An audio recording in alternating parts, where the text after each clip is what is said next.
Daniel Brooks stood frozen in Claire Bennett's doorway, his hand gripping a wrinkled dress shirt, watching the woman he'd known for 3 years cry as she confessed she was in love with him.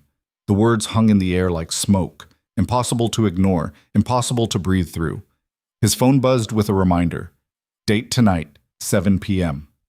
Behind him, his 5-year-old daughter sang nursery rhymes in their living room, oblivious to the earthquake happening 15 feet away. Claire's mascara traced dark lines down her cheeks, and Daniel realized with terrible clarity that his quiet, predictable life had just shattered into 1,000 pieces he had no idea how to reassemble.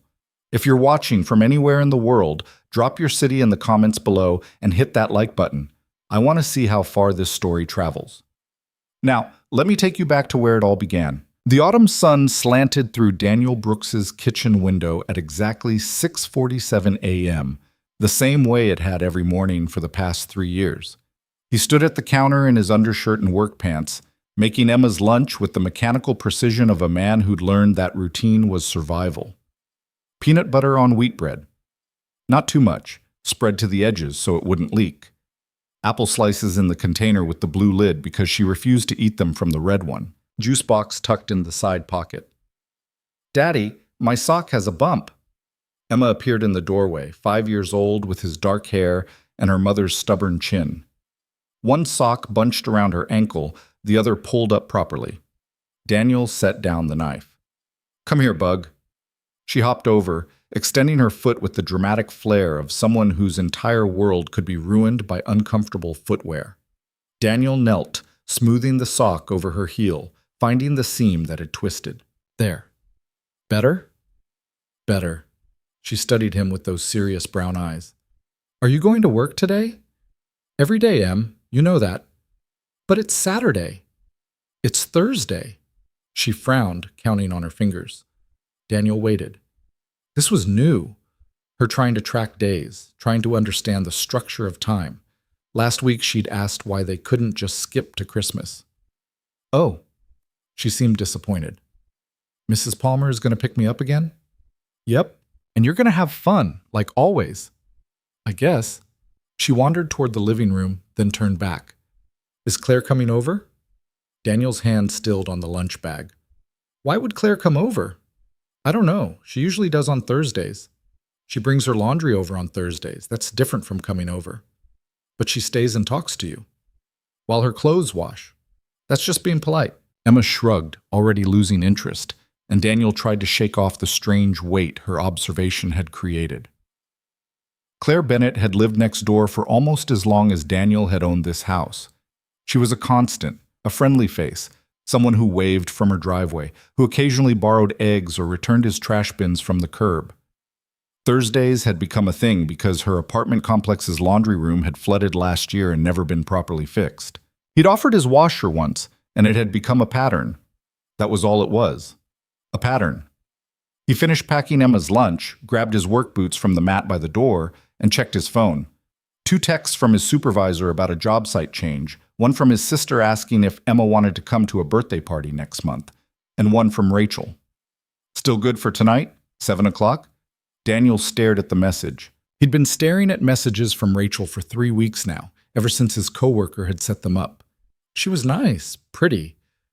Worked in medical billing at the same hospital where Claire... He cut off that thought and typed back, Yeah, see you then. Emma was singing something unintelligible in the living room, her voice high and off-key. Daniel laced his boots, called out instructions about breakfast and screen time, and headed for the door. His truck started on the second try, which was better than usual. The neighborhood slid past his windows in familiar frames, the Hendersons' Halloween decorations still up in November, the Chen's eternally perfect lawn, and Claire's little gray sedan parked at an angle that suggested she'd gotten home late again. He wondered if she'd slept. Healthcare workers kept brutal hours. Then he stopped wondering because it wasn't his business, and he had a job site to get to. The day unspooled in the usual chaos of commercial electrical work, crawling through ceiling spaces that hadn't seen maintenance in 20 years, arguing with a general contractor who couldn't read blueprints, skipping lunch because there wasn't time. Daniel's hands moved through familiar motions, stripping wire, connecting circuits, testing voltage. His mind stayed mostly quiet, which was how he preferred it. Around 3, his phone rang. Mrs. Palmer, Emma's after-school sitter. Daniel? Hi. Nothing's wrong, but Emma's asking about dinner. He checked his watch. I should be home by 5:30. Can you stay until then? Of course. And she wanted me to ask if Miss Claire is coming over. Daniel felt something tighten in his chest. Why does she keep asking that? I think she likes when Claire's there. You know how kids are. They get attached to people. Mrs. Palmer's voice held a note of something else. Speculation, maybe. Anyway, I'll plan on 5:30. He hung up and stared at the breaker panel in front of him. Emma was 5. She got attached to everyone. The mailman, the librarian, the teenager who bagged groceries at King Soopers. Claire being on that list didn't mean anything. Except it kind of did. Because somewhere in the last year, Claire had shifted from neighbor to something more present. She'd started appearing at moments that weren't just laundry-related. She'd helped when Emma had a fever and Daniel was stuck at work. She'd brought over dinner the night his truck broke down. She'd sat on his porch last month with a beer while Emma played in the yard, and they'd talked about nothing important until the fireflies came out. He hadn't thought about it.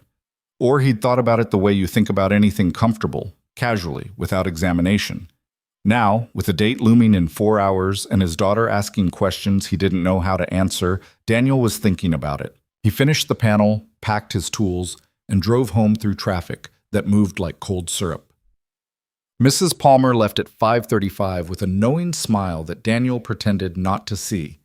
Emma had eaten half her dinner and was lobbying hard for a second episode of her show. 1 more, then bath time. 2 more. 1. 1.5? That's not how TV works, Bug. She grinned at him, already knowing she'd try again in 20 minutes. Daniel retreated to his bedroom and stared at the shirts hanging in his closet like they might offer guidance. He had 4, 2 flannels for weekends, 1 button-up for the rare occasion that required it, and 1 dark blue shirt he'd bought for a wedding 2 years ago and never worn again. The wedding shirt seemed too formal. The flannels seemed too casual. The button-up was wrinkled. He stood there, paralyzed by fabric choices, until Emma appeared in the doorway. Why are you staring at your closet? I'm trying to figure out what to wear. Where are you going? Out, just for a little while. With who? A friend. Emma's eyes narrowed with 5-year-old skepticism. What friend? Someone named Rachel. You don't know her. Is she nice? I think so. I don't know her that well yet. Then why are you going out with her? This was the problem with raising a smart kid. The questions never stopped and they were always harder than they should be. Because sometimes adults go out to dinner to get to know each other better. It's called a date. Emma processed this. Are you going to marry her? What? No. I just met her. But you married Mommy. Daniel's throat closed. They didn't talk about Sarah much. Emma had been barely 2 when Sarah left, young enough that her memories were mostly constructed from photographs and Daniel's careful explanations. Young enough that she didn't understand what it meant when someone walked away and never came back. That was different, he managed. How? It just was. Look, I need to finish getting ready. Can you go watch your show? She didn't move. Can I help you pick a shirt? Something in his chest loosened. Yeah, you can help. Emma marched into the closet with the seriousness of someone entrusted with a critical mission. She examined each shirt, touched the fabrics, then pointed at the dark blue one. That one makes your eyes look nice. My eyes are brown, Bug. I know, but that shirt makes them look warm brown instead of regular brown. He didn't know what to do with that, so he just pulled the shirt off the hanger. Emma watched him change, then followed him to the bathroom where he attempted to do something about his hair.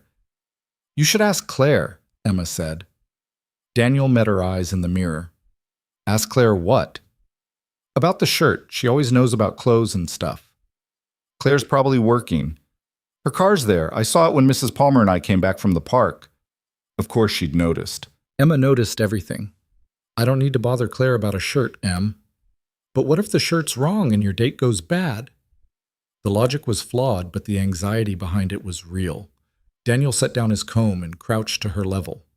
The date's going to be fine. And even if the shirt's wrong, that's okay. Sometimes things don't work out, and that's not anybody's fault. Emma's face scrunched up. But you want it to work out, right? Did he? Daniel realized he didn't know. He'd agreed to this date because his coworker had been persistent and because it seemed like the normal thing to do. 3 years was a long time to be alone. People kept telling him that, as if loneliness could be measured in months and cured with the right introduction. "I want to have a nice evening," he said carefully. "That's all."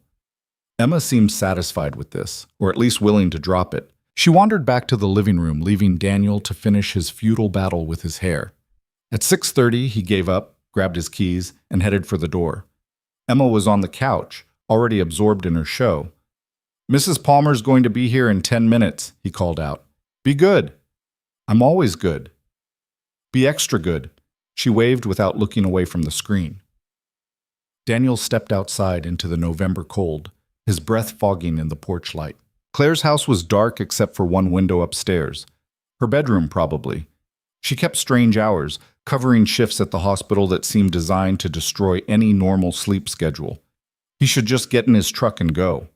The restaurant was 20 minutes away and he was already cutting it close. Instead, he found himself walking across the strip of grass between their driveways, up the 3 steps to Claire's porch, his hand raised to knock before he'd fully decided it was a good idea.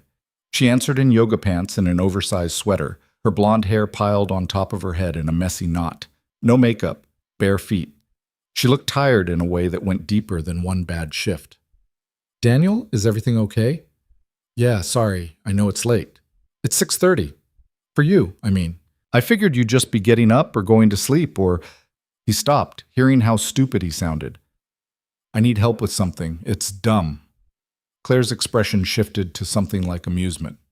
"Okay, what's the dumb thing?" He held up the shirt he'd changed out of, the button-up. "I can't tell if this is too casual or if the one I'm wearing is too formal. For a dinner thing." "A dinner thing?" "A date. I have a date." The words landed between them with more weight than he'd intended. Claire's face did something complicated, a quick flash of surprise followed by something else he couldn't read. Then she smiled, and it looked almost real. "Let me see." She stepped back, gesturing him inside.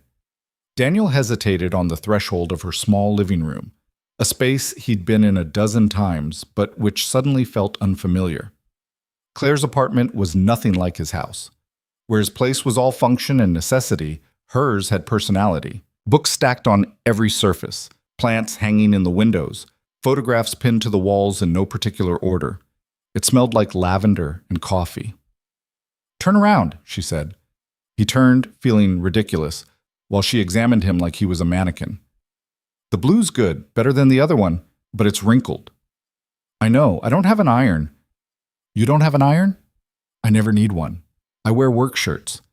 Claire disappeared into what he assumed was her bedroom and returned with an iron and a small folding board. She set them up on her coffee table with the efficiency of someone who'd done this 1,000 times. "Take it off." "What?" "The shirt. I can't iron it while you're in it." Daniel pulled the shirt over his head, hyper-aware of standing in Claire Bennett's living room in his undershirt while she heated up an iron. This was weird. This was definitely weird. But she didn't seem bothered, just focused on smoothing out the fabric with practiced strokes. "So who is she?" Claire asked, not looking up. "Her name's Rachel. She works in medical billing." "At County?" "Yeah." "Do I know her?" "I don't know. Maybe." The iron hissed against fabric. Claire's hands moved steadily, creating crisp lines where there had been wrinkles. "How'd you meet?" "My coworker set us up. We've been texting for a few weeks." "And tonight's the first date?" "Yeah." "Nervous?" Daniel watched her work, the concentration on her face, the way her hair was falling out of its knot. "I don't know. Should I be?" "Most people are nervous on first dates." "Are you? On first dates?" Claire's hand stilled for just a second. "I don't really date." "Why not?" She glanced up, something sharp in her eyes. "Why do you think?" He didn't have an answer. The truth was, he'd never thought about Claire's dating life, which now seemed like a bizarre oversight. She was 30, attractive, funny, when she wasn't exhausted. Of course she dated. Or didn't date. Or had reasons for not dating that were none of his business. "I don't know," he admitted. 12-hour shifts don't leave a lot of time for romance. She finished the shirt, held it up, then handed it back. "There, You look like an adult who owns an iron now. Thanks. He pulled it on, fumbling with the buttons. I owe you. You let me use your washer every week. We're even. Daniel finished buttoning the shirt, suddenly aware that he needed to leave, that Mrs. Palmer was probably at his house by now, wondering where he'd gone. But Claire was looking at him with an expression he couldn't quite parse, and the space between them felt charged with something unspoken. Daniel, she said quietly. Yeah? Do you want to go on this date? The question caught him off guard. What kind of question is that? A simple one. Do you actually want to go, or are you doing it because you think you should? He opened his mouth to say of course he wanted to go, that he wouldn't be getting dressed up and asking for shirt advice if he didn't want to go, but the words stuck in his throat because Claire was watching him with those clear blue eyes that always seemed to see more than he wanted to show. I think it's good to try, he said instead. It's been 3 years. People keep saying I should get back out there. What do you say? I don't know what I say. Claire nodded slowly, like this confirmed something she'd already suspected. She moved to the couch, sat down with her legs tucked under her, and Daniel got the sense that something was shifting, that they were no longer talking about his date or his shirt. Can I tell you something? She asked. Sure. You're going to think I'm crazy. I already think you're a little crazy. You work night shifts by choice. She smiled, but it faded quickly. Her hands twisted together in her lap, and Daniel felt his pulse pick up even though he didn't know why. Claire, what's wrong? Nothing's wrong. Everything's fine. I just need to say something, and I need you to let me say it all before you respond, okay? Okay. She took a breath. Another. When she spoke, her voice was steady but quiet. I'm in love with you. The words hit him like cold water. Daniel stood frozen, the carefully ironed shirt suddenly too tight across his chest. Claire wasn't looking at him anymore. She was staring at her hands, at the floor, anywhere but his face. I have been for a while, she continued. Maybe a year, maybe longer. I tried not to be because I know your situation and I know you're not looking for this, but trying not to love someone doesn't actually work. So I've just been existing next to it, existing next to you. And that was fine. I could do that. But then Emma told Mrs. Palmer, who told me that you have a date tonight, and I realized I couldn't just keep being quiet about it. She finally looked up, and her eyes were wet. I don't expect anything from you. I'm not asking you to feel the same way, or to cancel your date, or to do anything at all. I just needed you to know, because I'm tired of pretending I come over on Thursdays just to do laundry. I'm tired of pretending I don't notice what time your truck pulls in every day, or that I don't listen for Emma's laugh through the walls. I'm tired of being your neighbor when what I actually want is to be in your life in a way that matters. Daniel couldn't breathe. The room felt too small, too warm.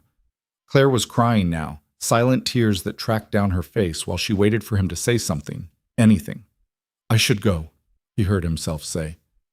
Pain flashed across her face. Okay. I have to. Rachel's waiting and I'm already late and I can't. I know, it's fine. Go. But it wasn't fine. Nothing about this was fine. Daniel backed toward the door, his hands shaking as he reached for the handle. Claire, Please don't. Her voice cracked. Just go. Have your date. Forget I said anything. He wanted to tell her he couldn't forget, that her words were already burned into his brain, that everything felt different now in a way he didn't understand. But his phone was buzzing with a text from Rachel asking if he was on his way, and Emma was home with Mrs. Palmer, and his entire carefully structured life was unraveling in Claire Bennett's living room. So he left.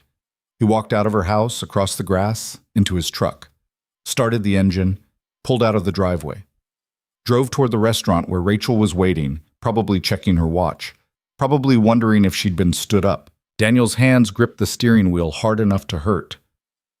I'm in love with you. The words played on repeat in his head, in Claire's voice, with that particular breaking quality that came from saying something true and terrifying. He thought about the first time they'd met, Claire carrying boxes up her steps while he mowed his lawn, Emma toddling around the yard in diapers. She'd waved. He'd waved back. That was 3 years ago, and somewhere between then and now, she'd fallen in love with him, and he'd been too wrapped up in his own survival to notice. Or maybe he had noticed and chosen not to look too close. Traffic crawled. Daniel's phone buzzed again. He ignored it. What did he feel? That was the question, wasn't it? What did Daniel Brooks, electrician and single father and man who'd learned not to expect much from life, feel about Claire Bennett? He thought about Thursday afternoons, the sound of her laugh, the way she talked to Emma like a person instead of a cute accessory. He thought about the night his truck died and she'd driven him to pick up Emma without being asked. He thought about sitting on his porch with her while the fireflies came out, not talking about anything important, just existing in the same space. Comfortable. That's what she was. Claire was comfortable. But was that love? Or was that just familiarity? Proximity? The human tendency to attach significance to anyone who showed up consistently?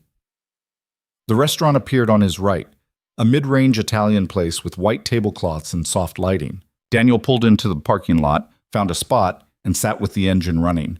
Rachel was inside. Rachel, who might be perfectly nice, who might make him laugh, who might be exactly what he needed to move forward with his life. But Claire's face kept appearing in his mind, the way she'd looked at him before she started crying, the way her voice had shaken around those impossible words. "I'm in love with you." Daniel turned off the truck and walked inside. Rachel was pretty. Dark hair, warm smile, wearing a green dress that looked intentional. She stood when he approached the table, and they did the awkward first date dance of handshake versus hug before settling on a brief, stiff embrace. "I was starting to think you weren't coming," she said, sitting back down. "Sorry, I got held up." "Everything okay?" "Yeah, just neighbor stuff." They ordered drinks, made small talk about the menu, the weather, how long they'd each lived in Denver. Rachel was easy to talk to, asking questions that showed she'd actually read his texts, laughing at his weak attempts at humor. Under normal circumstances, Daniel might have relaxed into this, might have found the rhythm of getting to know someone new, but these weren't normal circumstances. "You seem distracted," Rachel said gently after their entrees arrived. "I'm sorry, I don't mean to be." "Is it work?" "No, it's—" He trailed off. What was he supposed to say? That his neighbor had confessed her love for him an hour ago and now he couldn't think about anything else? That sounded insane. Rachel set down her fork.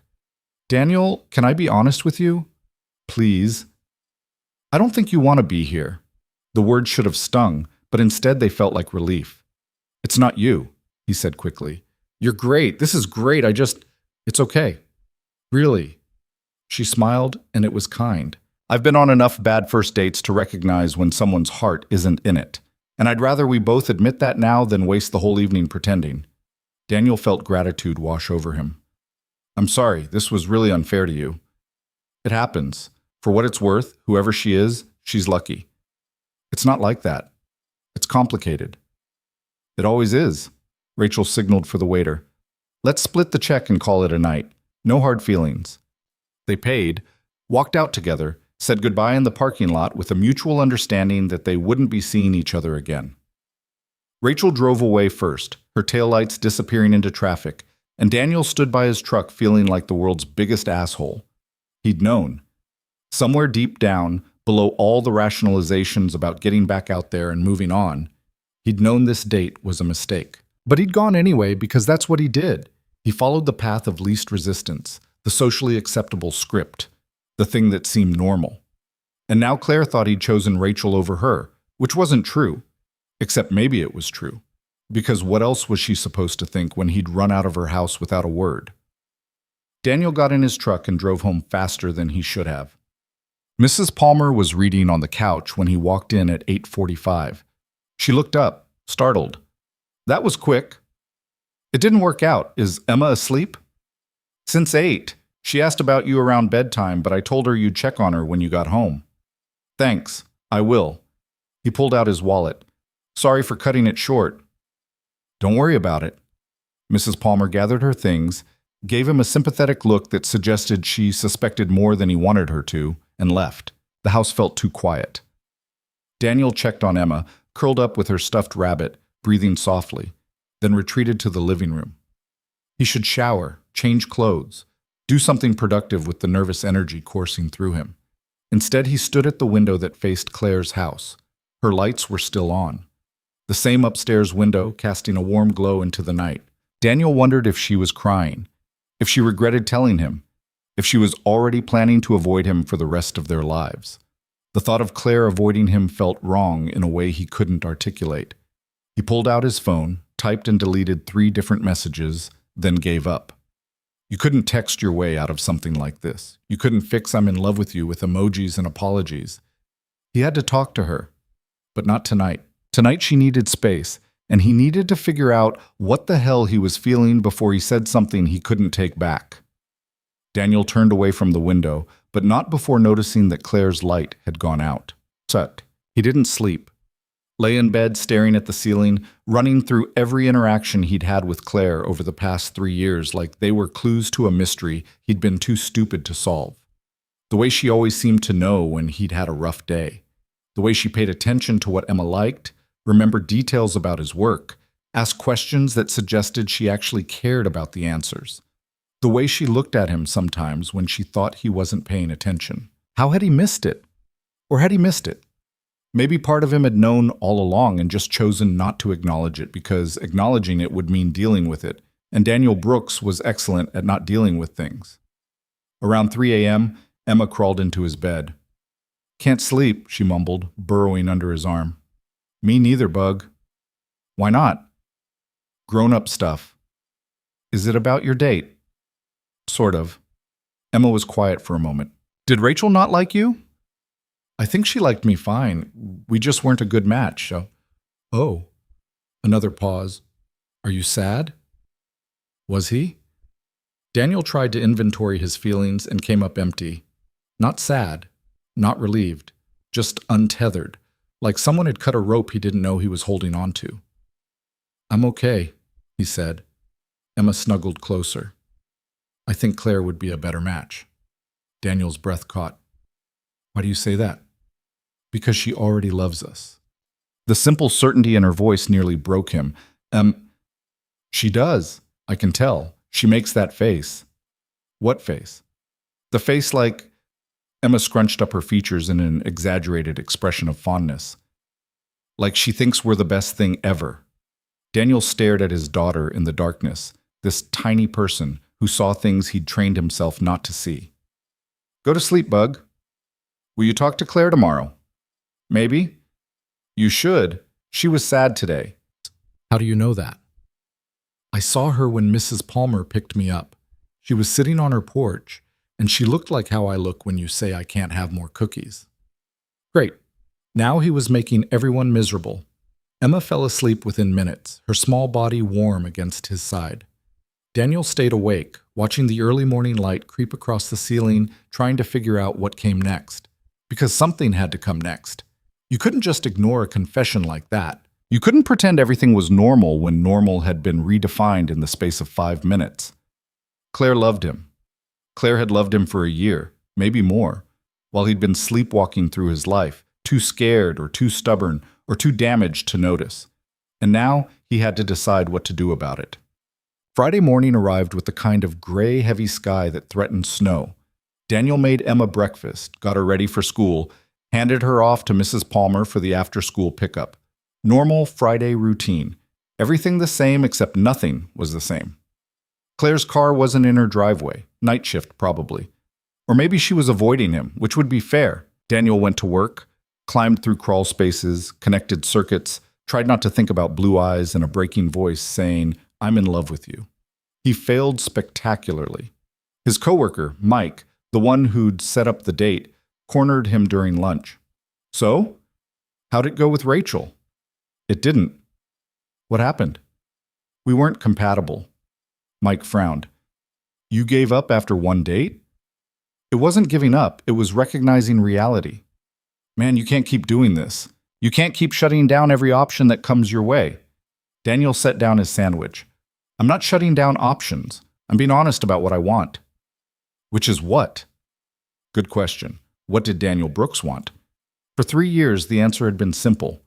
Stability. Safety. A quiet life where nothing hurt because nothing got too close. He'd built a fortress of routine around himself and Emma, and it had worked. It had kept them protected. But somewhere along the way, Claire Bennett had slipped past the walls. And now she was standing in the middle of his carefully constructed fortress, asking him to acknowledge her presence. I don't know, Daniel admitted. Mike shook his head. You're going to end up alone. You know that? Maybe. Is that what you want?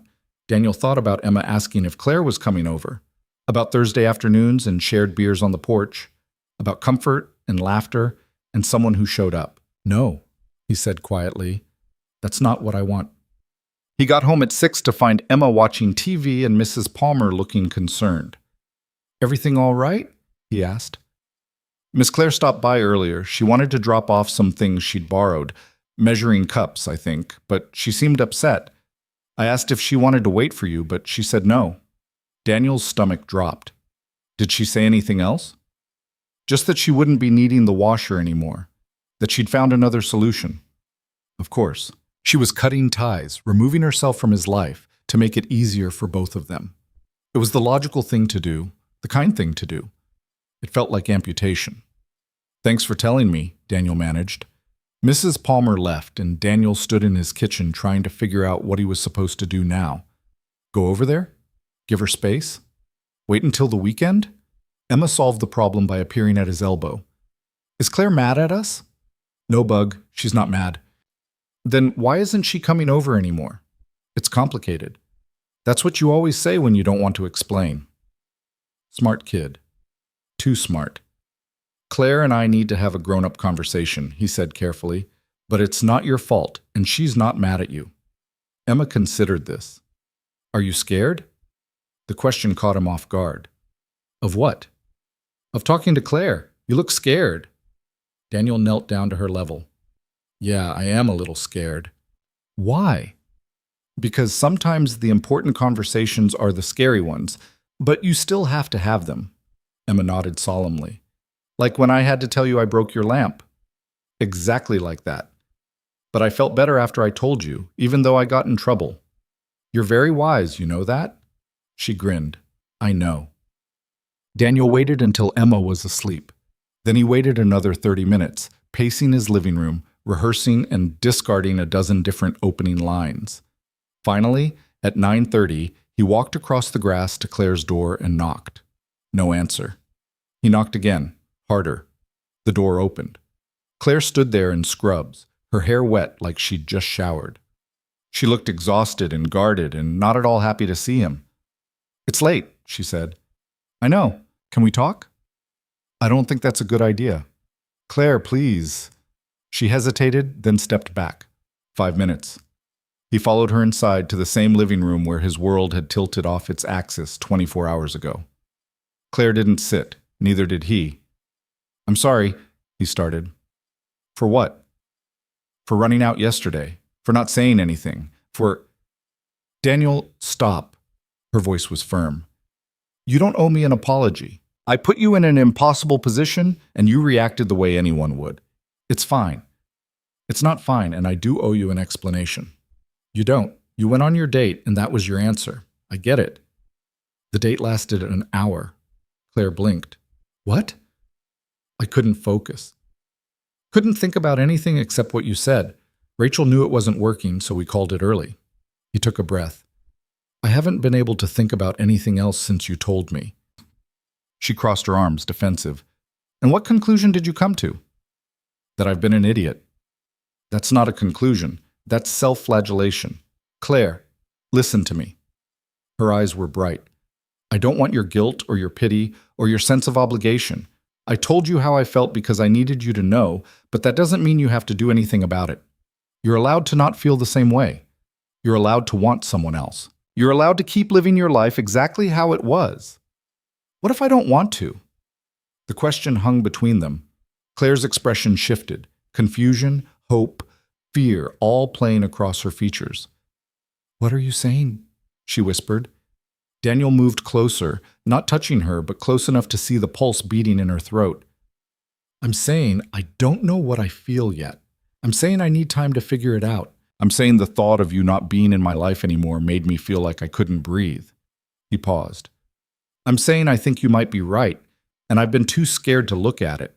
Tears spilled down her cheeks. You think I might be right about what?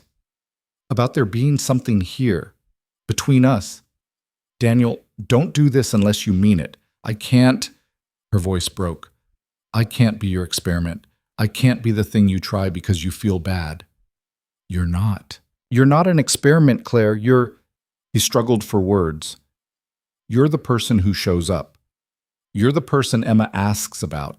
You're the person I think about when I'm having a shit day because I know you'll understand. She kissed him. It was sudden and desperate and tasted like salt from her tears. Daniel froze for half a second before his brain caught up, and then he was kissing her back, his hands coming up to frame her face while she gripped the front of his shirt like she was afraid he'd disappear. When they broke apart, both breathing hard, Claire's eyes were wide. "I'm sorry," she gasped. "I shouldn't have—" "Don't apologize." "But I didn't ask, and you said you needed time." "Claire." He rested his forehead against hers. "Stop apologizing for wanting me." She let out a sound between a laugh and a sob. "This is insane." "Yeah. I can't believe I just kissed you. I can't believe it took you this long." That startled another laugh out of her, and Daniel felt something in his chest loosen. This was what he'd been missing without knowing it. The ease, the rightness, the sense that maybe he wasn't as alone as he'd convinced himself he needed to be. "What happens now?" Claire asked. "I don't know. I have no idea what I'm doing. That makes two of us." They stood there, foreheads touching, breathing each other's air. Outside, the first snow of the season had started to fall. "I need to go slow," Daniel said finally. "Emma has to be okay with this, and I need to figure out what this even is before I can—" "I know. We can go slow. And I'm going to mess up. I'm going to say the wrong thing or do the wrong thing or—" "Daniel!" Claire pulled back enough to meet his eyes. "Shut up and kiss me again." So he did. And for the first time in 3 years, Daniel Brooks let himself feel something other than safe. Daniel woke up Saturday morning with Emma's elbow in his ribs and the strange, disorienting sensation that the world had fundamentally rearranged itself while he slept. He lay there for a moment, staring at the ceiling, trying to reconcile the man who'd kissed Claire Bennett last night with the man who'd spent 3 years avoiding exactly that kind of complication. They hadn't stayed up much longer after that second kiss. Claire had pulled back, her face flushed, and said something about needing to be up early for a shift. Daniel had nodded, understanding that they both needed space to process what had just happened. He'd walked home through the falling snow, his lips still tingling, his heart doing things it hadn't done in years. Now, in the gray morning light, panic was starting to creep in around the edges. Emma stirred beside him, yawned, then opened her eyes. "It's Saturday." "It is. Can we have pancakes?" "Yeah, Bug, we can have pancakes." She scrambled out of bed, already chattering about syrup and chocolate chips, while Daniel hauled himself upright and tried to figure out what he was supposed to do now. Call Claire? Text her? Pretend last night hadn't happened and wait for her to make the next move? His phone sat on the nightstand, silent. No messages, no missed calls. Maybe she was regretting it. Maybe she'd woken up and realized that kissing your emotionally unavailable neighbor was a terrible idea. Maybe— "Daddy, you're making that face." Daniel looked down to find Emma staring at him from the doorway, her expression concerned. "What face?" "The worried face, like when the truck won't start." "I'm fine, Em, just tired."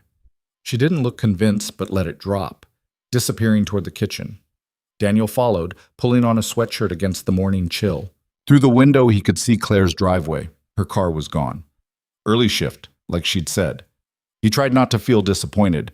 Pancakes took longer than they should have because Emma insisted on helping, which meant batter ended up on every surface, and the first 3 attempts burned while Daniel's attention wandered.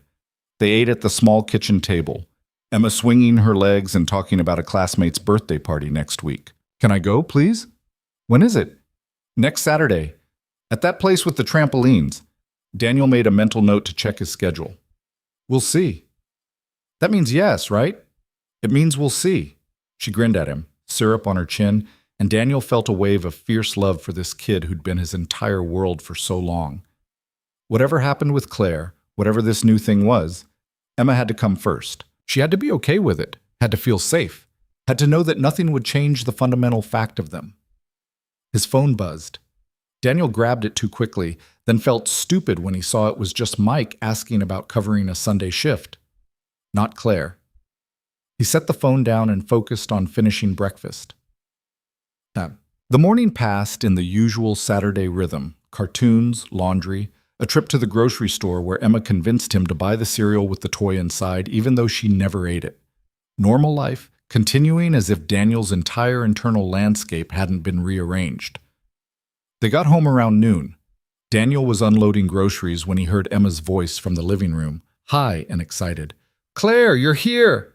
His heart stopped, then started again, faster. He walked into the living room to find Claire standing in the doorway, still in her scrubs, holding a casserole dish. Emma was already attached to her leg like a barnacle. "Hi," Claire said, meeting his eyes over Emma's head. "Sorry to just show up. I made too much food and thought you guys might want some." "We want some," Emma declared. "What is it?" "Lasagna, but it's still hot, so you have to wait." Daniel found his voice. "You didn't have to do that." "I know. I wanted to." Something passed between them. An acknowledgement of last night, of everything unsaid. "Can I come in, or are you going to make me stand in the doorway?" "Come in, please." She stepped inside, and Emma finally released her leg. Claire moved to the kitchen, set the casserole on the counter, and turned to face him. She looked tired, her hair pulled back in a messy ponytail, faint shadows under her eyes. Beautiful in a way that made Daniel's chest ache. "How was your shift?" he asked. "Long, understaffed, the usual chaos." She glanced at Emma, who was examining the lasagna with intense interest. "Can we talk for a minute?" "Yeah, Em, go play in your room for a bit, okay? But 10 minutes, then you can come back down." Emma trudged toward the stairs with the dramatic resignation of someone being sent to prison. Claire waited until they heard the bedroom door close, then let out a breath. "I wasn't sure if I should come over." "I'm glad you did." "Are you?" She searched his face. "Because I woke up this morning convinced I'd ruined everything, that I'd pushed too hard and you were going to spend the rest of your life avoiding me." Daniel moved closer, stopping just short of touching her. "I'm not avoiding you." "You didn't call." "You didn't call either." "I was working." "I didn't know what to say." Claire's expression softened. "Yeah, me neither." They stood there, a foot apart, the space between them charged with everything they weren't saying.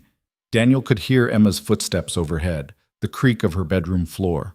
Normal sounds in a house that suddenly felt different. "I meant what I said last night," he said quietly. "About needing to go slow. About Emma being the priority." "I know. But I also meant the other part. About wanting to figure out what this is." Claire's eyes searched his. "And what do you think it is?" "I don't know yet. Something new. Something that scares me."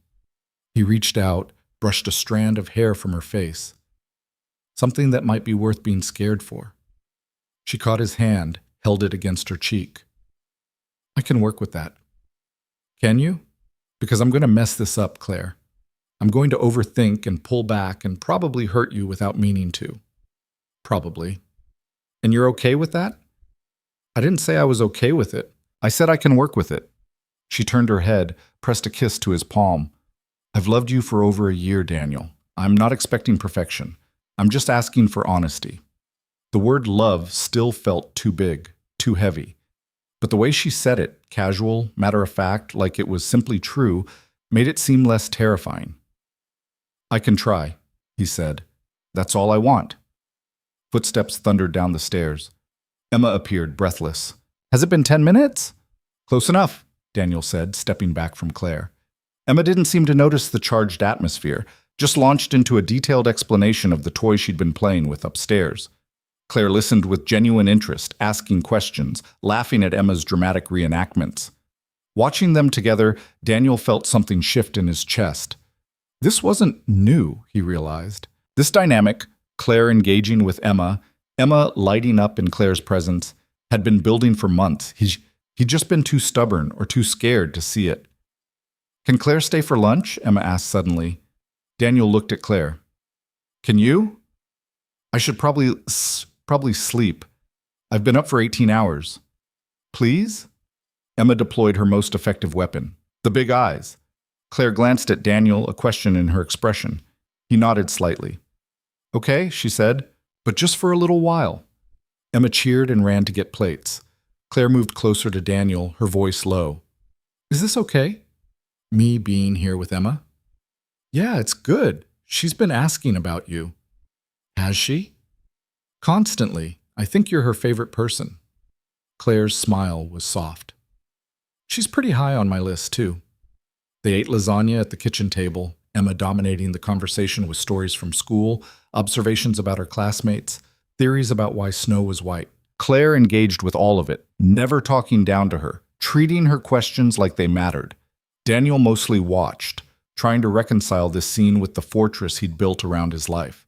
It felt dangerous, letting someone in this far, but it also felt right in a way he couldn't deny. After lunch, Claire's eyes were drooping. Daniel walked her to the door while Emma cleared the table with uncharacteristic helpfulness. "Thank you," he said, "for the food, for staying. Thank you for letting me." "When's your next shift?" "Monday night. I'm off tomorrow." "Maybe we could do something, the three of us."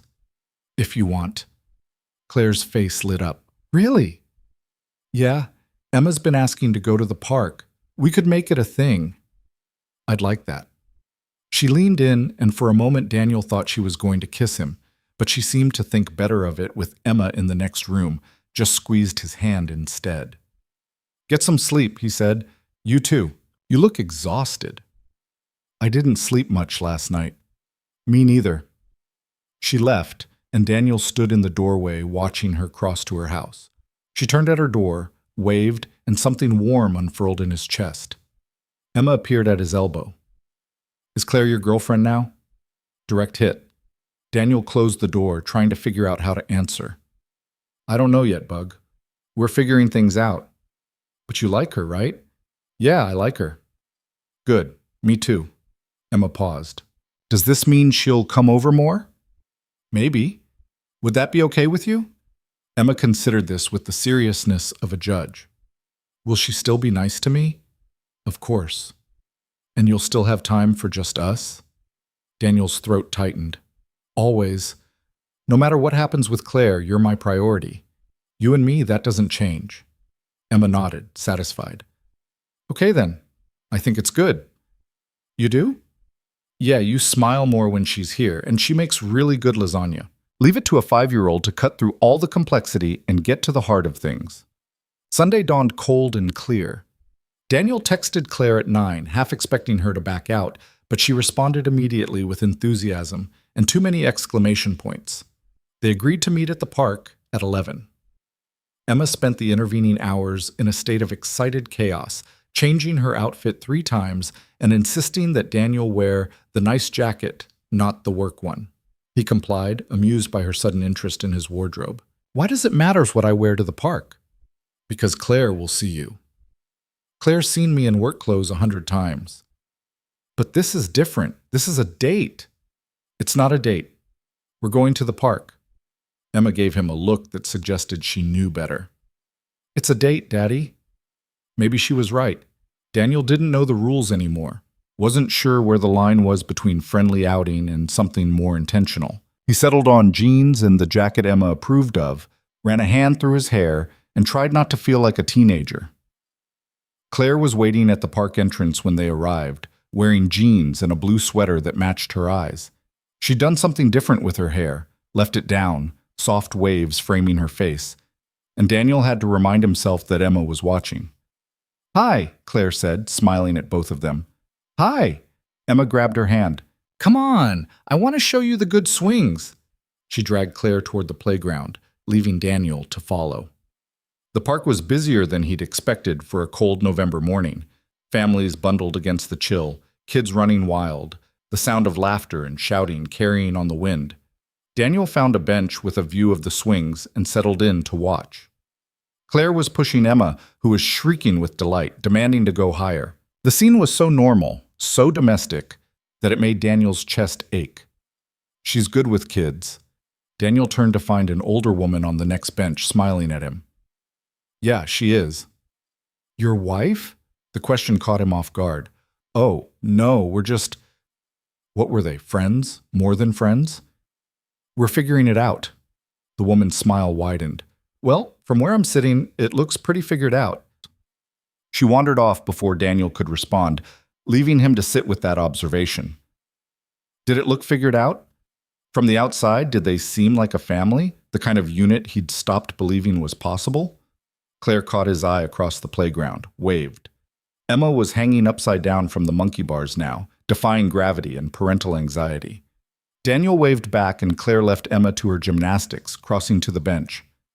"She's fearless," Claire said, sitting beside him. "She's going to give me a heart attack." "Probably, but she's having fun." They sat in comfortable silence, watching Emma conquer every piece of equipment with the confidence of a seasoned parkgoer. Other parents came and went, kids rotated through the play structures, and the sun climbed higher in a sky so blue it hurt to look at. "This is nice," Claire said quietly. "Yeah." "Is it weird?" Daniel considered.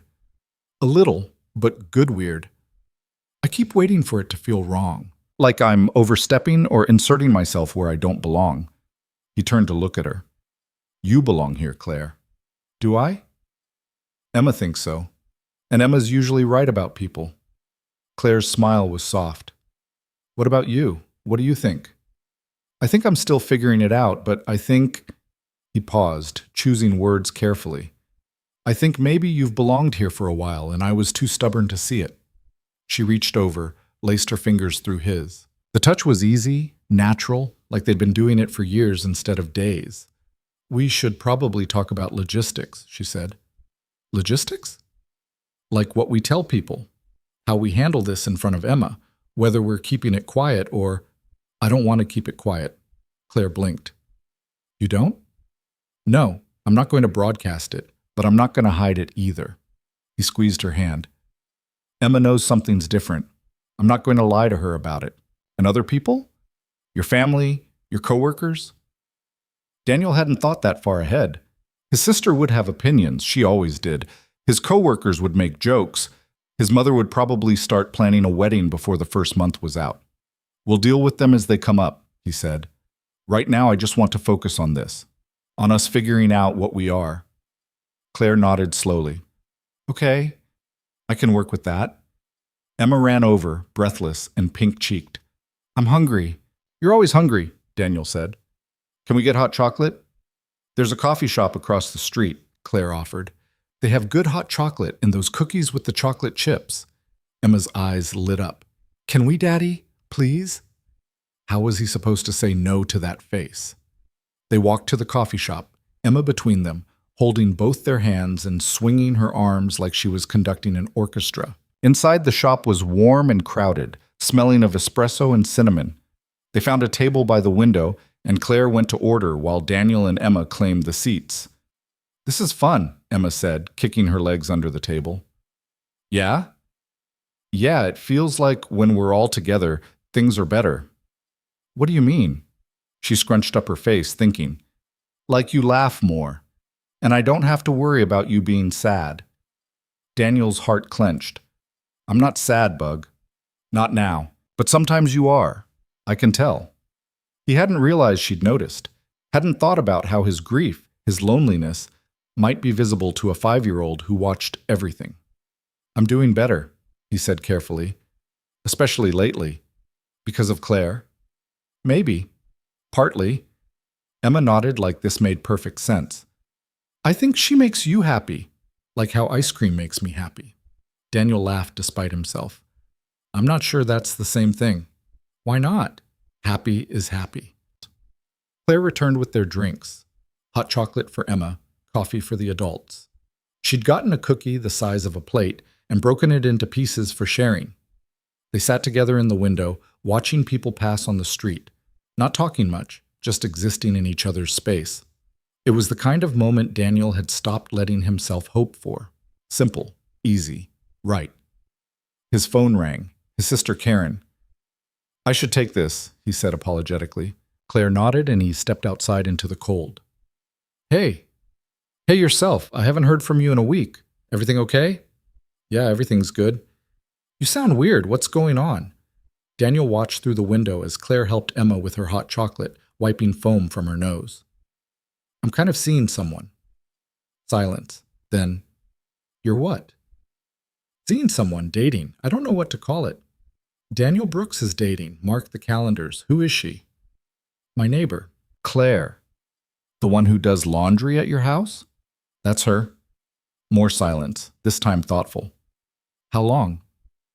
Like 2 days. Karen laughed. 2 days and you're already calling me about it? This must be serious. I don't know if it's serious. I don't know what it is. How does Emma feel about it? She's thrilled. They're having hot chocolate right now. You took Emma on your date? It's not a date. We're at the park. That's definitely a date, little brother. Daniel leaned against the building, watching his breath fog in the cold air. Karen, I have no idea what I'm doing. That's okay. Nobody does.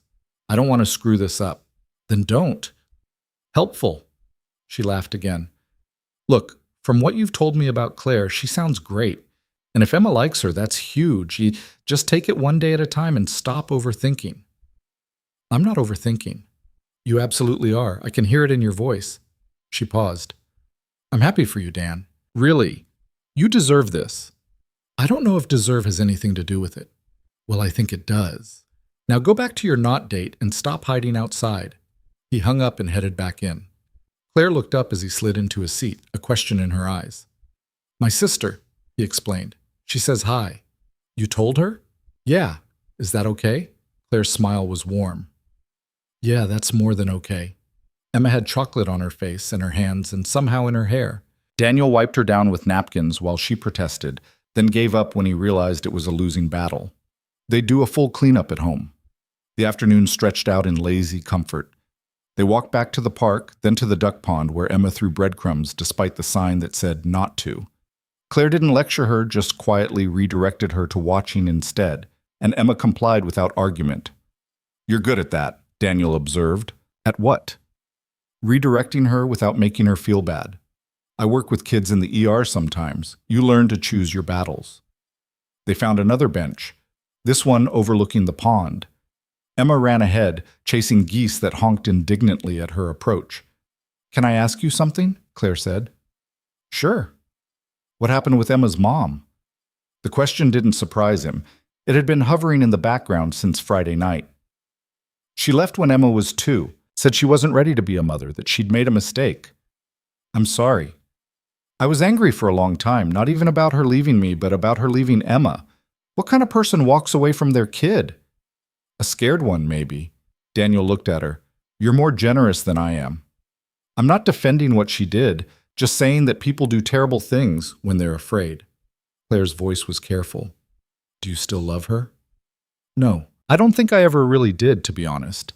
We got together young, got pregnant, tried to make it work because it seemed like the right thing, but the foundation was never solid.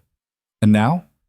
Now I'm trying to build something real, with someone who actually wants to be here. He met her eyes. With you. Claire's breath caught. Daniel, I know I said I needed time to figure things out, and I do. But I also know that I haven't felt this sure about something in years. So if you're asking whether I'm all in, the answer is yes. Terrified, but all in. She kissed him then, right there on the bench with Emma 20 feet away and a dozen strangers around.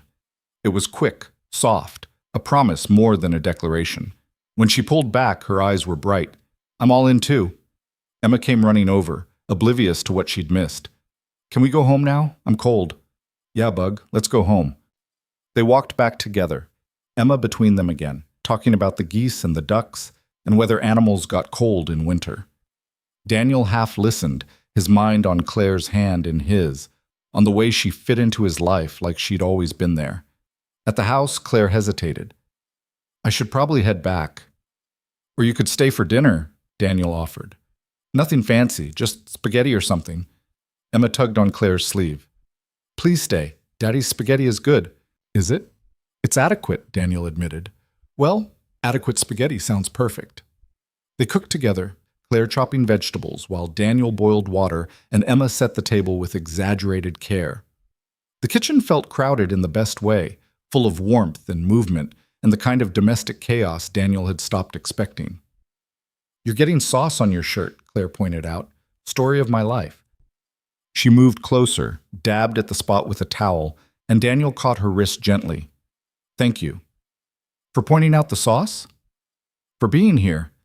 For saying yes to this. Thank you for asking. They ate at the kitchen table, Emma regaling them with a long, complicated story about a playground dispute that Daniel only half followed. Afterward, Claire helped with dishes while Emma played in the living room, her energy finally flagging. "I should really go," Claire said, drying the last plate. "I have to be up early tomorrow." "Okay." But neither of them moved. They stood in the kitchen, the space between them charged with everything they'd said and everything they hadn't. "This weekend was good," Claire said softly. "Yeah, it was." "I don't want it to end." "It doesn't have to. We'll just keep going." She smiled. "One day at a time?" "One day at a time." Daniel walked her to the door. Emma came over for a hug, wrapping her arms around Claire's waist. "Will you come over again soon?" Emma asked. "If your dad says it's okay." "It's okay," Daniel said immediately. Emma grinned, satisfied, and ran back to her toys. Claire looked up at Daniel, something vulnerable in her expression. "I'm scared," she admitted, "that I'm going to wake up and this will have been a dream." "I'm scared too, but I think maybe that means it matters." "Yeah." She stood on her toes, kissed him quickly. "Good night, Daniel." "Good night." He watched her walk home through the gathering dark, waited until she was safely inside before closing the door. Emma was on the couch, already half asleep, her stuffed rabbit clutched to her chest. "Come on, Bug. Bedtime." She didn't protest, just let him carry her upstairs, brush her teeth, tuck her in. As he was about to leave, she grabbed his hand. "Daddy? Yeah?" "I'm glad Claire's here now." "Me too, Em." She going to stay? The question was too big, too complicated, but Emma's eyes were serious, waiting for truth. "I hope so," Daniel said. "But nothing's promised, you know. Sometimes things don't work out the way we want. But you're going to try, right, to make it work out?" "Yeah, I'm going to try really hard." Emma nodded, satisfied. "Okay, that's all you can do." She rolled over, already drifting off, while Daniel sat on the edge of her bed trying to figure out when his daughter had gotten so wise. He stayed there until her breathing evened out, then retreated to his own room. His phone was lighting up with messages. His sister wanting details, Mike making jokes, his mother asking why she had to hear about his dating life from Karen instead of him. But there was also a text from Claire, sent 5 minutes ago. "Thank you for today, for letting me in. I know it's scary. It's scary for me too. But I think we're going to be okay." Daniel stared at the message, at those simple words that somehow meant everything. Then he typed back, "I think so too. Sleep well." Her response came immediately. "You too. See you soon." He set the phone down and lay back, staring at the ceiling in the dark. His life had been so carefully controlled for so long, every variable managed, every risk minimized, every possible hurt anticipated and avoided. And then Claire Bennett had stood in her living room and said, "I'm in love with you." And all that careful control had shattered like glass. The scary part wasn't that it had shattered. The scary part was that Daniel didn't want to put it back together. He wanted this instead. The mess and the uncertainty and the terrifying possibility that something real might actually work out. "One day at a time," Claire had said. Daniel could do one day at a time. He rolled over, closed his eyes, and for the first time in 3 years, let himself hope. Monday morning arrived with freezing rain and a job site 40 minutes away. Daniel kissed Emma goodbye, reminded Mrs. Palmer about the dentist appointment on Wednesday, and drove through the sleet trying not to think about the fact that he hadn't seen Claire since Sunday night. She'd texted yesterday, quick messages between her errands and his attempt to fix the leaking sink, but it wasn't the same as being in the same room. He was halfway to the site when his phone rang. Claire's name lit up the screen. "Hey," he answered, something warm spreading through his chest. "Hey yourself, are you driving?" "Yeah, but I've got Bluetooth. What's up?" There was a pause, and Daniel could hear traffic noise on her end. "I just wanted to hear your voice before my shift. Is that weird?" "No, it's not weird." "Good, because I've been thinking about you all morning, and it's making me stupid. I put orange juice in my coffee." Daniel laughed. "How was it?" "Terrible. Do not recommend." She sighed. "I miss you already." "Is that pathetic?" "If it is, then we're both pathetic. I've been checking my phone every 5 minutes like a teenager." "Really? Really?" He could hear the smile in her voice. "Okay, that makes me feel better. Listen, I know you're working, so I'll let you go. But maybe after Emma's asleep tonight, we could talk? Just on the phone? I'd like that. Okay, be safe today. You too. She hung up, and Daniel drove the rest of the way to the site with a stupid grin on his face that he couldn't quite shake. His co-worker Mike noticed immediately. You look different. I look the same. Nah, man, you look like you got laid. Daniel almost choked. I didn't. We haven't. It's not like that. Mike's eyebrows shot up. So there is a spill. There's nothing to spill. I'm seeing someone. It's new. The neighbor? How did you see? Your sister told my wife, who told me. Small world. Mike grinned. So it's serious? I don't know. Maybe. We're taking it slow. Does Emma know? Yeah, she's actually the one who pushed for it, in her own weird way. Mike clapped him on the shoulder. Good for you, man. About time you stopped hiding. The words stuck with Daniel as they worked through the morning. Hiding. Was that what he'd been doing for 3 years? Building walls and calling it protection, avoiding connection and calling it focus? Maybe. Probably. The rain turned to snow around lunch. Daniel ate a sandwich in the truck, checking his phone even though he knew Claire would be asleep by now. She worked nights, which meant their schedules were about to get complicated. He'd have to figure out how to see her between his day shifts and her night ones, how to make time when time was already stretched thin. It would be worth it, though. He was starting to understand that. The afternoon dragged. Daniel's hands were numb by the time they packed up at 4, his clothes soaked through despite the rain gear. He drove home faster than he should have, eager for dry clothes and Emma's chatter, and the possibility of hearing Claire's voice later. Mrs. Palmer met him at the door with a strange expression. Everything okay? Daniel asked. Emma's fine, but you had a visitor earlier. His stomach dropped. Who? A woman. Said her name was Sarah. The world tilted. Daniel grabbed the doorframe, his wet boots squeaking on the floor. Sarah was here? She wanted to see Emma. I told her I couldn't let her in without your permission, and she left. But Daniel, she seemed pretty upset. She said she'd come back. His mind was racing. Sarah, Emma's mother, the woman who'd walked out 3 years ago without a backward glance. What the hell was she doing here? Did Emma see her? No, I kept her in the living room, but she heard us talking and asked who it was. I told her it was someone selling something. Thank you. Daniel's voice sounded distant to his own ears. Did Sarah say anything else? Just that she needed to talk to you, that it was important. Mrs. Palmer hesitated. She looked different than I remember. Thinner, tired. Daniel nodded mechanically, paid her, watched her leave. Then he stood in the hallway trying to figure out how to process this. Emma appeared, covered in marker. Daddy, look what I drew! She held up a picture of stick figures, 3 of them. 1 tall, 1 medium, 1 small. Daniel recognized himself and Emma immediately. The 3rd figure had yellow hair. Who's that? He asked, though he already knew. Claire, it's our family. The innocence of it nearly broke him.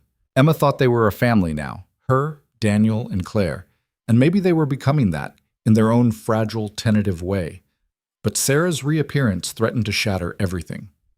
It's beautiful, Bug. Let's put it on the fridge. They went through the evening routine, dinner, bath, bedtime story. Emma chattered about her day, oblivious to the storm brewing in Daniel's mind. When she finally fell asleep, he retreated to the living room and stared at his phone. He should call Claire. She'd be awake by now, getting ready for her shift. But what would he say? That his ex had shown up out of nowhere? That everything suddenly felt unstable again? The phone rang before he could decide. Claire. Hi, he answered. Hi. You sound weird. What's wrong? Nothing. Long day. Daniel. Her voice was gentle but firm. Don't do that. Don't shut me out when something's bothering you. He closed his eyes. Emma's mother showed up today. Silence. Then, what? She came to the house while I was at work. Mrs. Palmer turned her away, but she said she'd be back. Jesus, are you okay? I don't know. I'm trying to figure out what this means. What do you think it means? I have no idea. She hasn't contacted us in 3 years. Hasn't sent a card, a gift, a text, nothing. And now suddenly she shows up? He could hear Claire breathing on the other end, could picture her processing this news in that careful way she had. "What do you want to do?" she asked. "I don't know that either. Part of me wants to tell her to go to hell, but part of me thinks Emma deserves to know her mother if Sarah actually wants to be in her life now." "And what about what you deserve?" The question caught him off guard. "What do you mean?" "You've been raising Emma alone for 3 years. You've built a life, created stability. Sarah doesn't get to just walk back in and disrupt that without consequences. She's still Emma's mother. Being a mother is more than biology, Daniel. It's showing up. It's being there." His voice cracked slightly. "It's what you've been doing every single day." He wanted to reach through the phone and hold her. "I'm scared." "Of what?" "That she'll want Emma back, that she'll take her away, that I'll lose everything I've built." "That's not going to happen." "You don't know that." "You're right. I don't. But I know that Emma loves you, that you're a good father, that you have rights." She paused. "And I know that I'm not going anywhere, no matter what happens with Sarah." The words settled over him like a blanket. "You mean that?" "Yeah, I mean that. We're in this together now, Daniel. The scary parts, too." He let out a breath he didn't know he'd been holding. "I don't know what I did to deserve you." "You let me use your washer." Her tone lightened. "And you kiss pretty well, for someone out of practice." That pulled a laugh out of him despite everything. "Thanks, I think." "Listen, I have to go to work in 20 minutes, but call me tomorrow. Let me know what happens." "Yeah, I will." "And Daniel, whatever you decide about Sarah, I support you. Just don't make the decision alone, okay? Talk to me. Let me help." After they hung up, Daniel sat in the dark trying to organize his thoughts. Sarah was back. That was the reality, whether he was ready for it or not. He'd have to deal with her, figure out what she wanted, decide how much access she'd have to Emma. But he didn't have to do it alone. That was new. That was Claire. He went to bed late, slept badly, and woke up Tuesday with a sense of impending disaster. Emma was unusually quiet over breakfast, pushing her cereal around the bowl. "What's wrong, Bug?" "Nothing." "Em." She looked up, her expression troubled. "Mrs.? Palmer said someone came yesterday, but she lied about who it was." Daniel's heart sank. "How do you know?" "I heard her. She said Sarah, and she sounded worried." There was no point lying. Emma was too smart, and lies had a way of making things worse. "You're right. Someone did come yesterday. Her name is Sarah." "Like my mom's name?" "It was your mom." Emma's eyes went wide. "My mom came here?" "Yes." "Why?" "I don't know yet. I haven't talked to her." Emma set down her spoon, her face scrunched up in concentration. "Is she coming back?" "She might be." "Do I have to see her?" The question surprised him. "Do you want to?" Emma shrugged, but Daniel could see the fear underneath. "I don't remember her." "I know." "Will she be mad that I don't remember?" Daniel moved around the table, pulled Emma into his lap.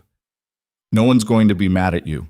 Whatever happens, you're safe, you're loved, and nothing changes between you and me." She buried her face in his shirt. "Promise?" "Promise." They sat like that for a long time, until Emma's breathing evened out and she pulled back with red eyes. "Can I go to school now?" "Yeah, Bug. Let's go." The drive was quiet. Daniel walked Emma to her classroom, hugged her longer than usual, then headed to work with a knot in his stomach that wouldn't loosen. He was on a ladder-running wire when his phone rang. Unknown number. Against his better judgment, he answered. "Hello? Daniel, it's Sarah." Her voice was the same, slightly hoarse, with that particular inflection he'd once found charming and now just found grating. Daniel climbed down the ladder, walked outside into the cold. "How did you get this number?" "It's the same one you've always had." "What do you want?" "I want to talk, to see Emma." "I know I don't have the right to ask." "You're right, you don't." "Daniel, please. I made a mistake, a huge mistake, and I'm trying to fix it." He laughed, harsh. "You can't fix 3 years of absence with a phone call, Sarah." "I know that. I'm not asking you to forgive me. I'm just asking for a chance to be in my daughter's life." "She's 5 years old. She doesn't remember you." "Then let me help her remember. Let me show her that I'm here now." Daniel wanted to hang up. wanted to tell her that she'd made her choice and now she had to live with it. But there was something in her voice, desperation maybe, or genuine regret, that made him hesitate. "Why now?" he asked. "What changed?" Sarah was quiet for a moment. "I got sober 6 months ago, and when I did, I realized how much I'd lost, how much I threw away." Her voice cracked. "I'm not asking you to take me back or to trust me or to let me be a mother overnight. I'm just asking to meet her, to start somewhere." Daniel closed his eyes. "I need to think about it." "Okay, that's fair. Can I call you tomorrow?" "I'll call you, if I decide this is a good idea." "Thank you, Daniel. I really am sorry for everything." He hung up without responding, stood in the cold trying to process what had just happened. Sarah was sober. Sarah wanted back in. Sarah was sorry. None of it changed the past, but it might change the future. His phone buzzed with a text from Claire. "How are you holding up?" He typed back, "She called. Wants to see Emma." Claire's response came immediately. "What did you say?" "That I'd think about it. Do you want to talk?" "I can call on my break. Yeah, that would be good." 20 minutes later, his phone rang. Claire sounded tired but alert, her voice cutting through the chaos in his head. "Tell me what you're thinking," she said. "I'm thinking that Emma deserves to know her mother. But I'm also thinking that Sarah doesn't deserve Emma.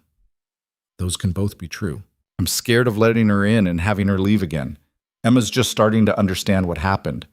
If Sarah shows up and then disappears, it would devastate her," Claire finished. "I know, but you can't protect Emma from every possible hurt, Daniel. Sometimes the risk is worth it. What if it's not?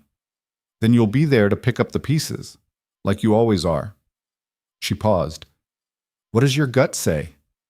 Daniel thought about it. His gut said that Sarah sounded different, that 6 months of sobriety was real work, that people could change. His gut also said that trust had to be earned and that Emma's well-being came before Sarah's redemption. "I think I want to meet with her first, without Emma, see if she's serious." "That sounds reasonable." "And I want you there." Silence. "Daniel, I need you there, Claire. You see things I don't. You'll know if she's lying."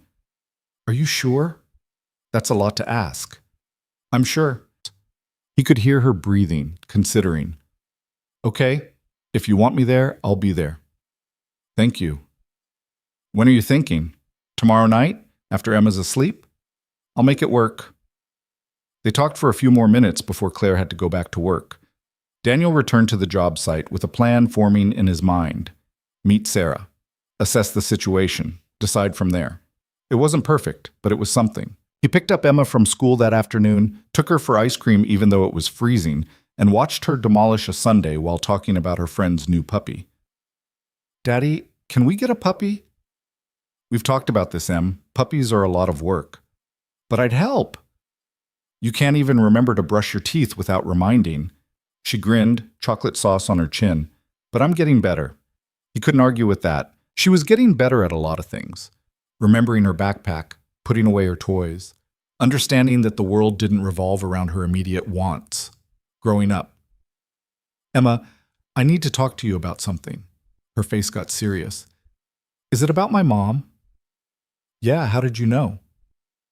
"You have your worried face. You always have it when something's about to change." Daniel took a breath. "Your mom wants to see you. I haven't said yes yet, but I wanted you to know that she asked."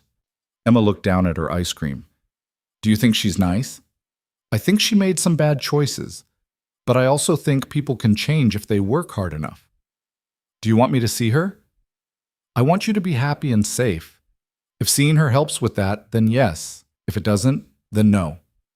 Emma thought about this, her little face scrunched up. "Can I think about it?" "Of course. And if I say no, you won't be mad?" "I'll never be mad at you for your feelings, Bug." She nodded, satisfied, and went back to her ice cream. Daniel watched her, this resilient kid who'd already survived more disruption than most adults, and felt a surge of protective love so fierce it almost hurt. Whatever happened with Sarah, Emma would be okay. He'd make sure of it. That night, after Emma was asleep, Daniel texted Sarah. "We can meet. Wednesday, 8 p.m., coffee shop on Maple. I'm bringing someone with me. Her response came quickly. Thank you, I'll be there. He forwarded the exchange to Claire, who replied, I'll be there too. You're not doing this alone. Daniel fell asleep thinking about those words. You're not doing this alone. For 3 years, he'd been alone in every decision, every crisis, every late-night worry. And now Claire was offering to share the weight. It felt like grace. Wednesday dawned gray and bitterly cold. Daniel went through his day on autopilot. Work, Emma's dentist appointment, dinner, homework. Emma had decided she wanted to meet Sarah, but only if Daniel was there too. He'd agreed, though he hadn't told Sarah yet. One step at a time. At 7:30, Mrs. Palmer arrived to watch Emma. Claire showed up 10 minutes later wearing jeans and a sweater, her hair pulled back. You ready? She asked. No, but let's go anyway. The coffee shop was mostly empty when they arrived. Sarah was already there, sitting at a corner table, looking smaller than Daniel remembered. She'd lost weight, her face gaunt, her eyes shadowed. But she was clean, hair washed, clothes neat, hands steady on her coffee cup. She stood when she saw them. Daniel, thank you for coming. This is Claire, he said, not bothering with further explanation. Sarah's eyes flicked to Claire, something unreadable in her expression. Nice to meet you. They sat. An awkward silence settled over the table. You look different, Sarah said finally. So do you. Sobriety will do that. She tried to smile. I'm sure you have questions. A lot of them. Okay, ask. Daniel glanced at Claire, who nodded encouragingly. Why now? Why come back after 3 years? Sarah's hands tightened around her cup. Because I finally got my shit together enough to realize what I'd lost. I've been in and out of rehab twice. The second time stuck. I've been clean for 6 months, working the program, doing therapy, and every session, every meeting, I kept coming back to you and Emma, to what I walked away from. You didn't walk away, you ran. I know. Her voice broke. I know I did. And I'm not here to make excuses. I was selfish and scared and I chose drugs over my family. That's on me. Damn right it is. Claire put a hand on Daniel's arm, a gentle reminder to breathe. He forced himself to calm down. What do you want? He asked. I want to know my daughter. I want to be part of her life, if you'll let me. I know I don't have rights. I signed them away. But I'm asking, parent to parent, for a chance. You're not a parent. Parents show up. Sarah flinched. You're right, but I want to be. I want to try. Daniel studied her, looking for signs of deception, of instability. He saw exhaustion, regret, and something that might have been hope. Emma doesn't remember you, he said. She asked me if you'd be mad about that. Tears spilled down Sarah's cheeks. I'm not mad. I'm heartbroken. But that's my fault, not hers. Claire spoke for the first time. What's your plan? If Daniel agrees to let you see Emma, what does that look like? Sarah turned to her, seeming to really see her for the first time. Start slow. Maybe supervised visits at first. I don't expect overnight custody or holidays or anything like that. I just want to be in her life in whatever way Daniel thinks is safe. And if you relapse, then I walk away. I won't put Emma through that.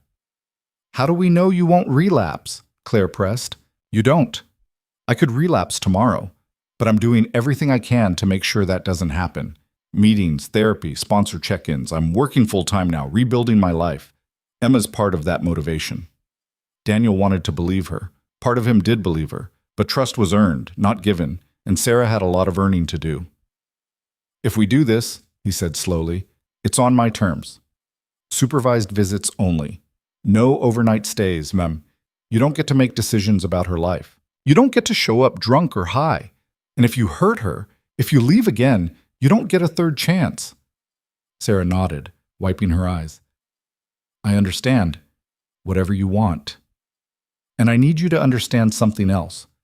Emma has a life now. She's happy. She's stable. If you disrupt that, if you make things worse instead of better, I will protect her. Even if that means cutting you out completely. I know. I wouldn't expect anything else. Daniel looked at Claire, who gave him a small nod. They'd discussed this, the boundaries, the conditions, the safety measures. If Sarah was serious about recovery, she'd respect them. If she wasn't, she'd show her true colors soon enough. Okay, Daniel said. We'll try. One visit, at my house, this Saturday, 2 hours. I'll be there the whole time. Sarah's face crumpled with relief. Thank you. Thank you so much. Don't thank me yet. This is a trial run. You prove you're serious. We'll talk about next steps. I will. I promise. They left the coffee shop 10 minutes later. In the parking lot, Claire leaned against her car and looked up at the stars. You did good in there, she said. Did I? I feel like I just opened the door to chaos.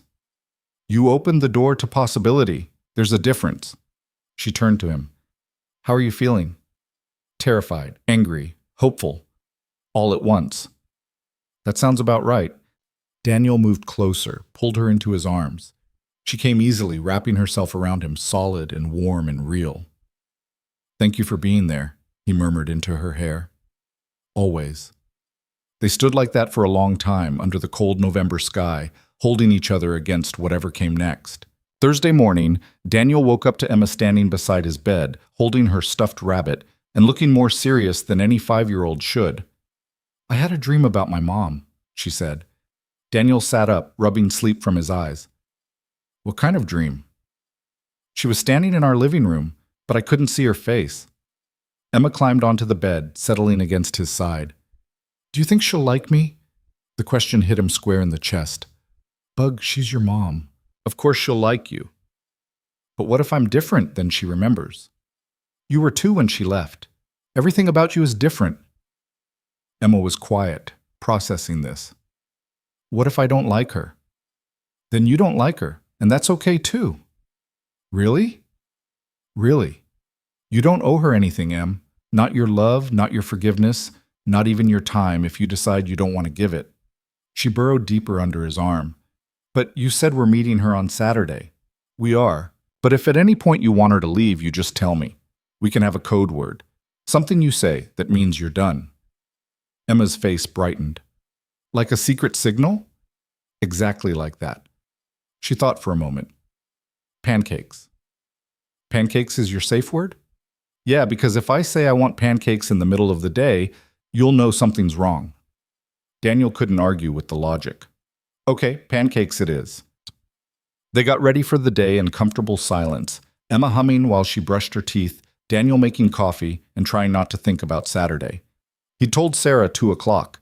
That gave him the morning to prepare Emma, to clean the house, to maybe have a small breakdown in private. His phone buzzed with a text from Claire. How's Emma doing? He typed back. Nervous. Me too. Want company tonight? I'm off at 7. Please. I'll bring dinner. You just have to exist. Something in his chest loosened. Claire had this way of knowing exactly what he needed before he knew it himself. It was unsettling and comforting in equal measure. Work was a blur. Daniel went through the motions, running conduit, connecting circuits, pretending his mind wasn't elsewhere. Mike caught him staring into space around noon. You good? Yeah, just distracted. The ex? She's meeting Emma on Saturday. Mike whistled low. That's heavy. How are you handling it? I'm not. I'm just existing until it's over. And then what? Daniel hadn't thought that far ahead. I guess we figure out if she's serious or if this is just guilt talking. What does Claire think? She thinks I'm doing the right thing, giving Emma a chance to know her mother. But I'm terrified it's going to blow up in my face. Mike clapped him on the shoulder. It might, or it might be exactly what Emma needs. You won't know until you try. The problem was that trying meant risking Emma's heart, and Daniel had spent 3 years making sure that heart stayed protected. Opening the door to Sarah felt like inviting in a hurricane and hoping it had learned some manners. He picked up Emma from school, took her to the library where she picked out 7 books, even though the limit was 5. The librarian let it slide with a knowing smile. They went home, and Daniel made grilled cheese while Emma read on the couch, her legs swinging off the edge. Daddy? Yeah, Bug? When my mom comes, should I call her Mom or Sarah? Daniel paused mid-flip. Whatever feels right to you. What if nothing feels right? Then you call her whatever you're comfortable with. Hey, or Miss Sarah, or nothing at all. Emma nodded slowly. Okay, I think I'll try Mom, but if it feels weird, I'll stop. That sounds like a good plan. At 7, Claire's car pulled into the driveway. Emma ran to the door before Daniel could stop her, flinging it open with enough force to rattle the frame. Claire! Hey kiddo, I brought Chinese food. You like lo mein? I don't know. What is it? Noodles. Really good noodles. Emma's eyes lit up. I love noodles. They ate at the kitchen table, Emma monopolizing the conversation with detailed accounts of each library book she'd chosen. Claire listened with genuine interest, asking questions, laughing at the funny parts. Daniel watched them together and felt something shift in his chest, a recognition that this was what family could look like. Not perfect, not traditional, but real. After dinner, Emma begged Claire to read her a bedtime story. Claire glanced at Daniel, who nodded permission. They trooped upstairs, Emma already in her pajamas, Claire settling on the edge of the bed while Emma snuggled under the covers. Daniel stood in the doorway, listening to Claire read about dragons and princesses and quests that seemed impossible until they weren't. Emma's eyes grew heavy, her breathing evening out, and by the time Claire reached the last page, she was asleep.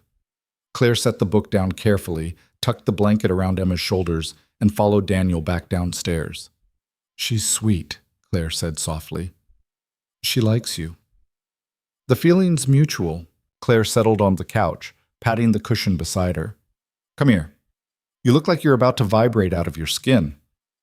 Daniel sat, and Claire immediately pulled him against her.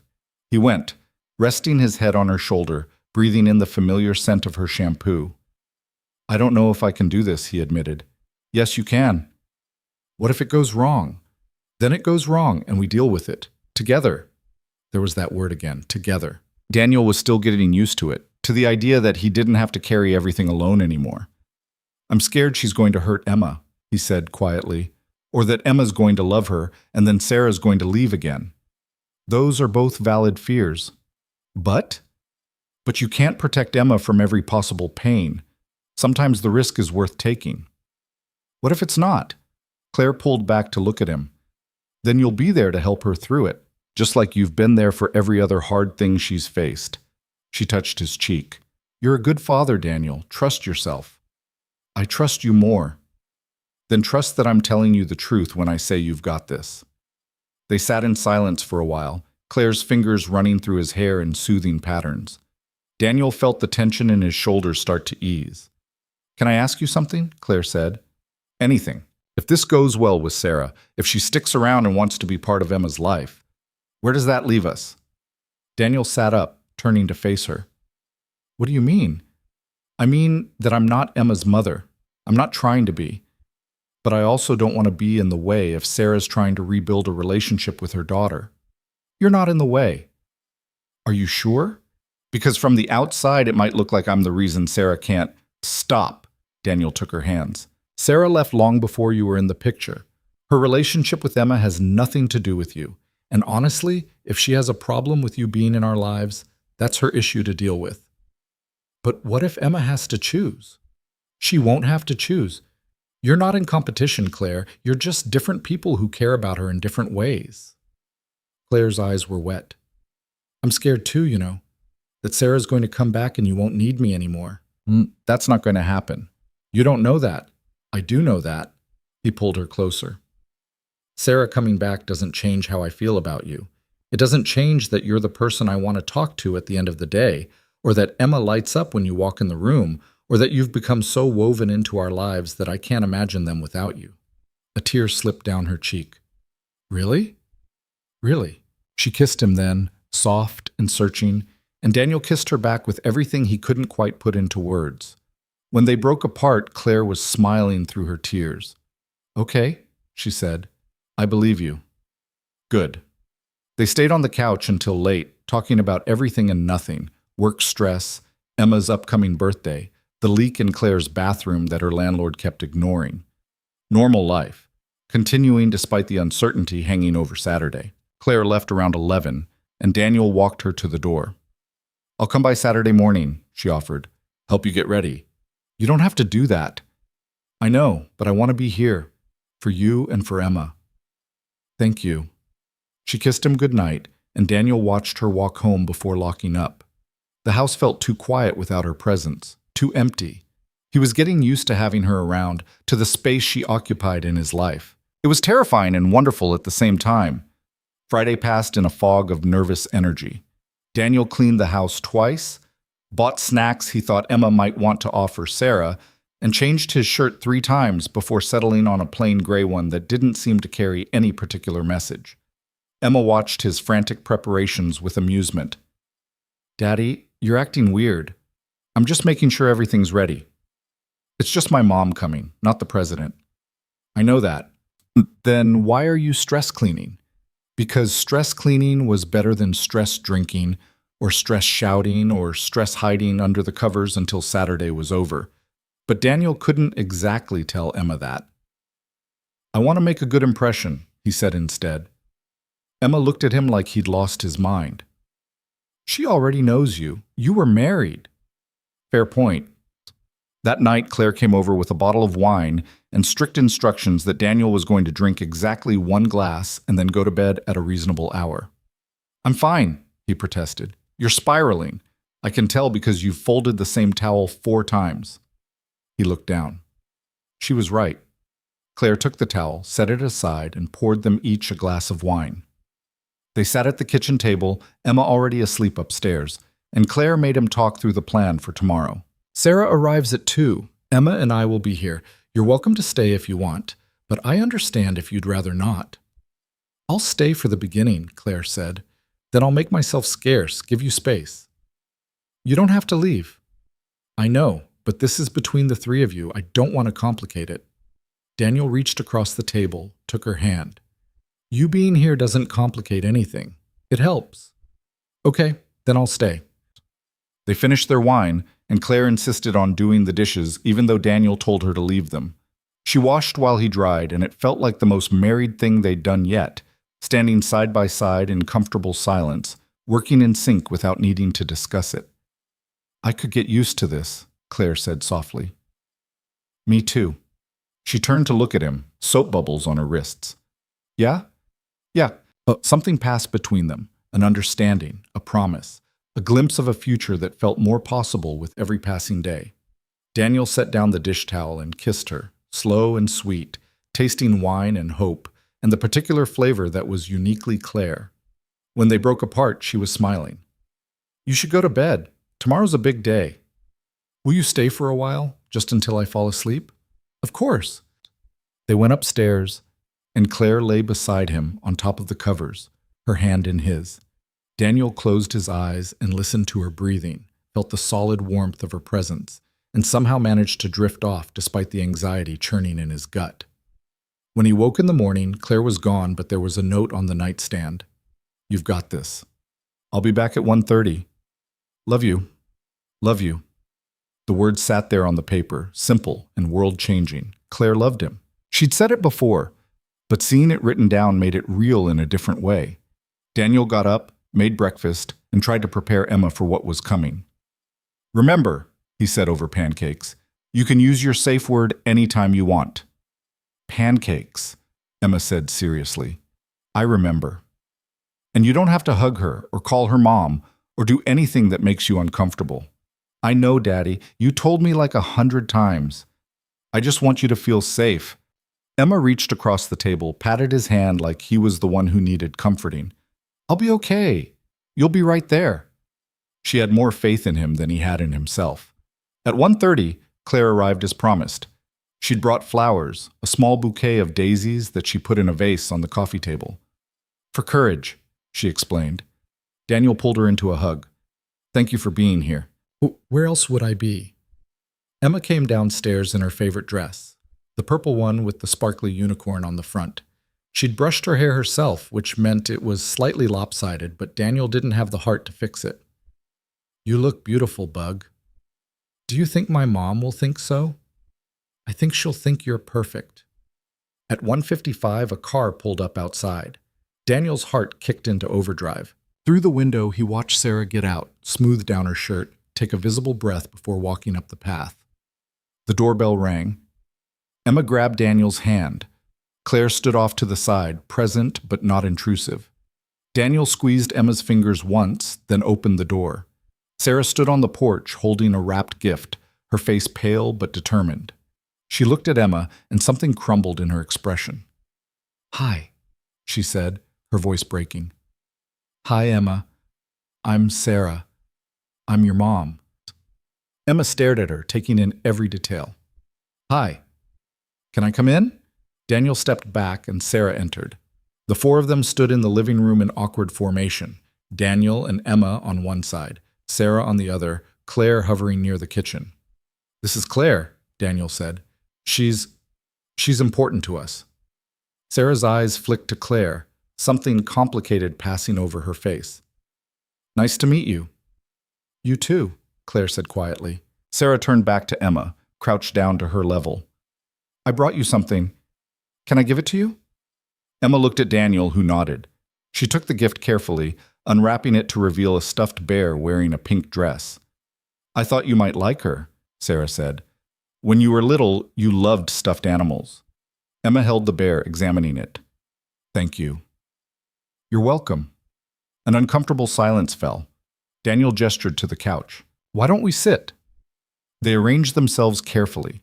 Emma between Daniel and the arm of the couch, Sarah in the chair across from them, Claire disappearing into the kitchen to give them space. Emma clutched her new bear, her eyes never leaving Sarah's face. "You're taller than I expected," Sarah said, her voice thick with tears. "I'm big for my age," Emma replied matter-of-factly. "You look like your dad." "Everyone says that, but I have your nose." Sarah's hand went to her face unconsciously. "You do. You really do." The conversation stumbled forward in fits and starts. Sarah asked about school, about Emma's friends, about what she liked to do. Emma answered politely but without warmth, like she was talking to a stranger, which Daniel supposed she was. After about 30 minutes, Sarah pulled out her phone. "I have some pictures. From when you were a baby. Would you like to see?" Emma nodded, and Sarah moved to sit beside her on the couch. Daniel shifted to give them space, his heart in his throat as he watched his daughter lean in to look at photos of herself as an infant. "That's you at 6 months," Sarah said.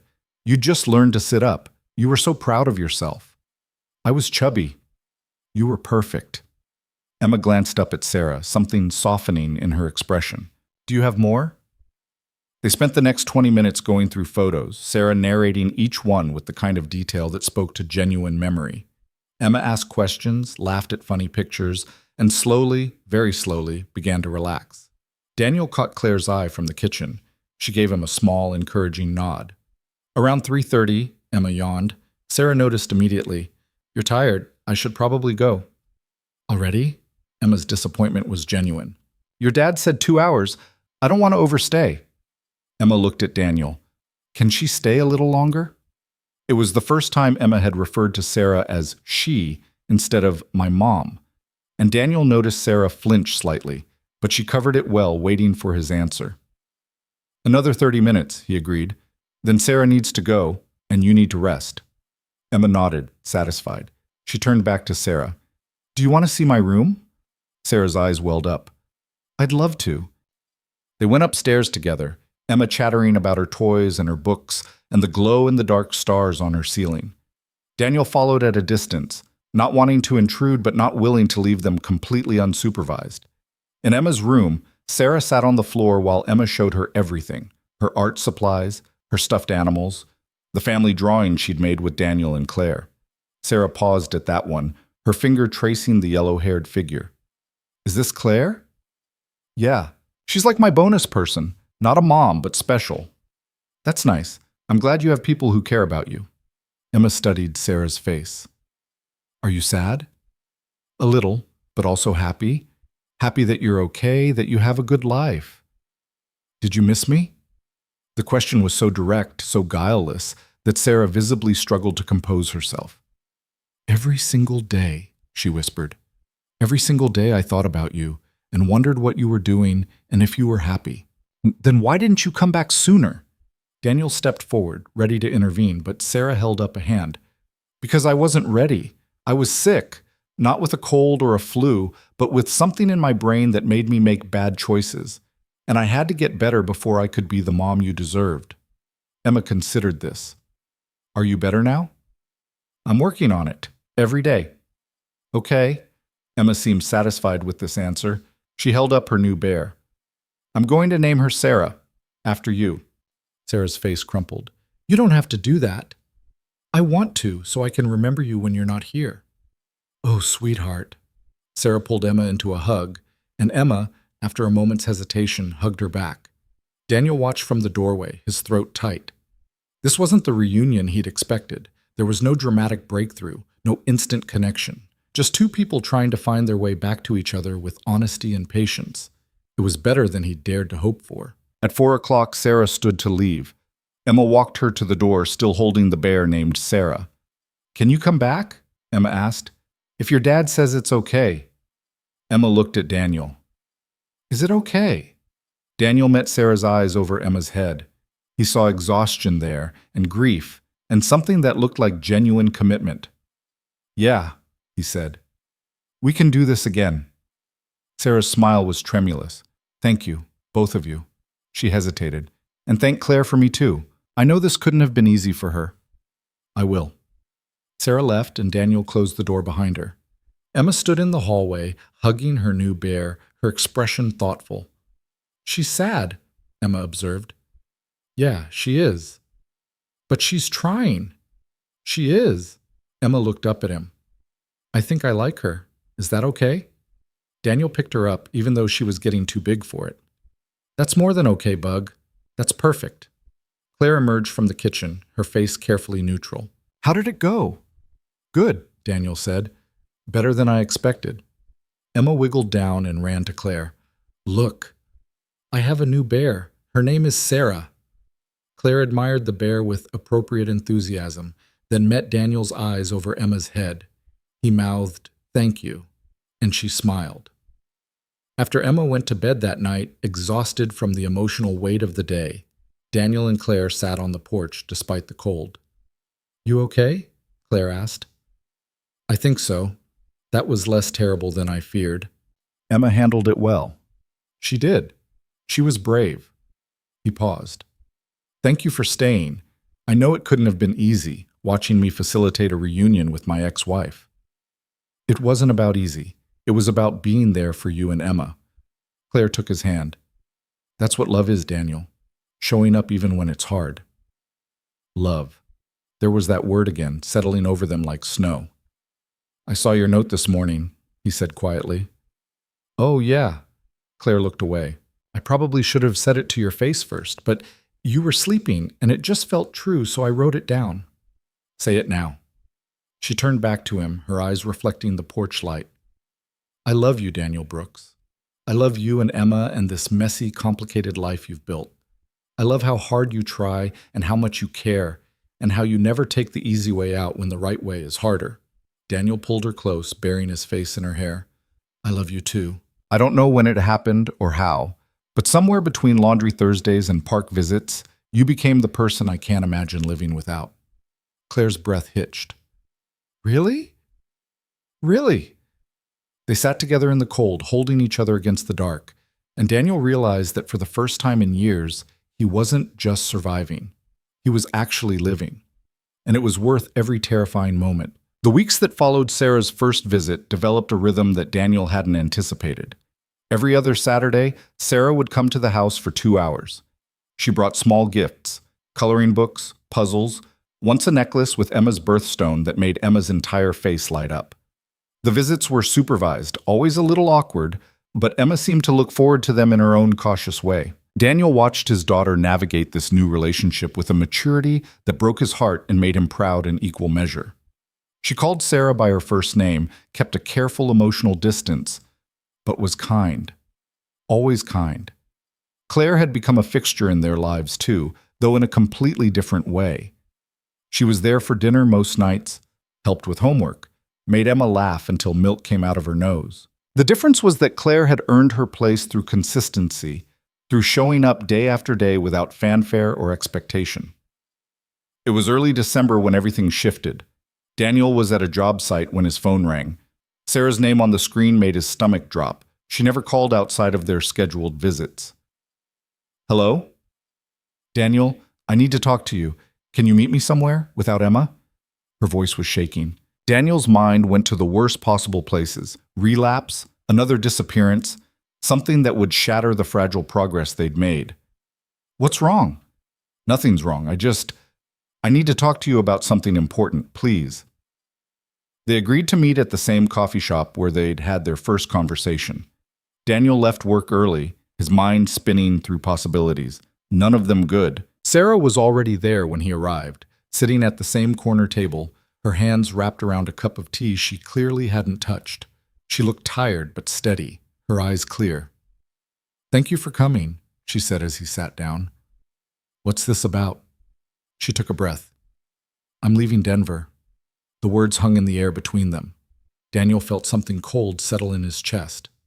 "When?" "End of January. I got a job offer in Phoenix. Better pay, better benefits. A chance to really start over." She met his eyes. "I wanted to tell you first before I told Emma."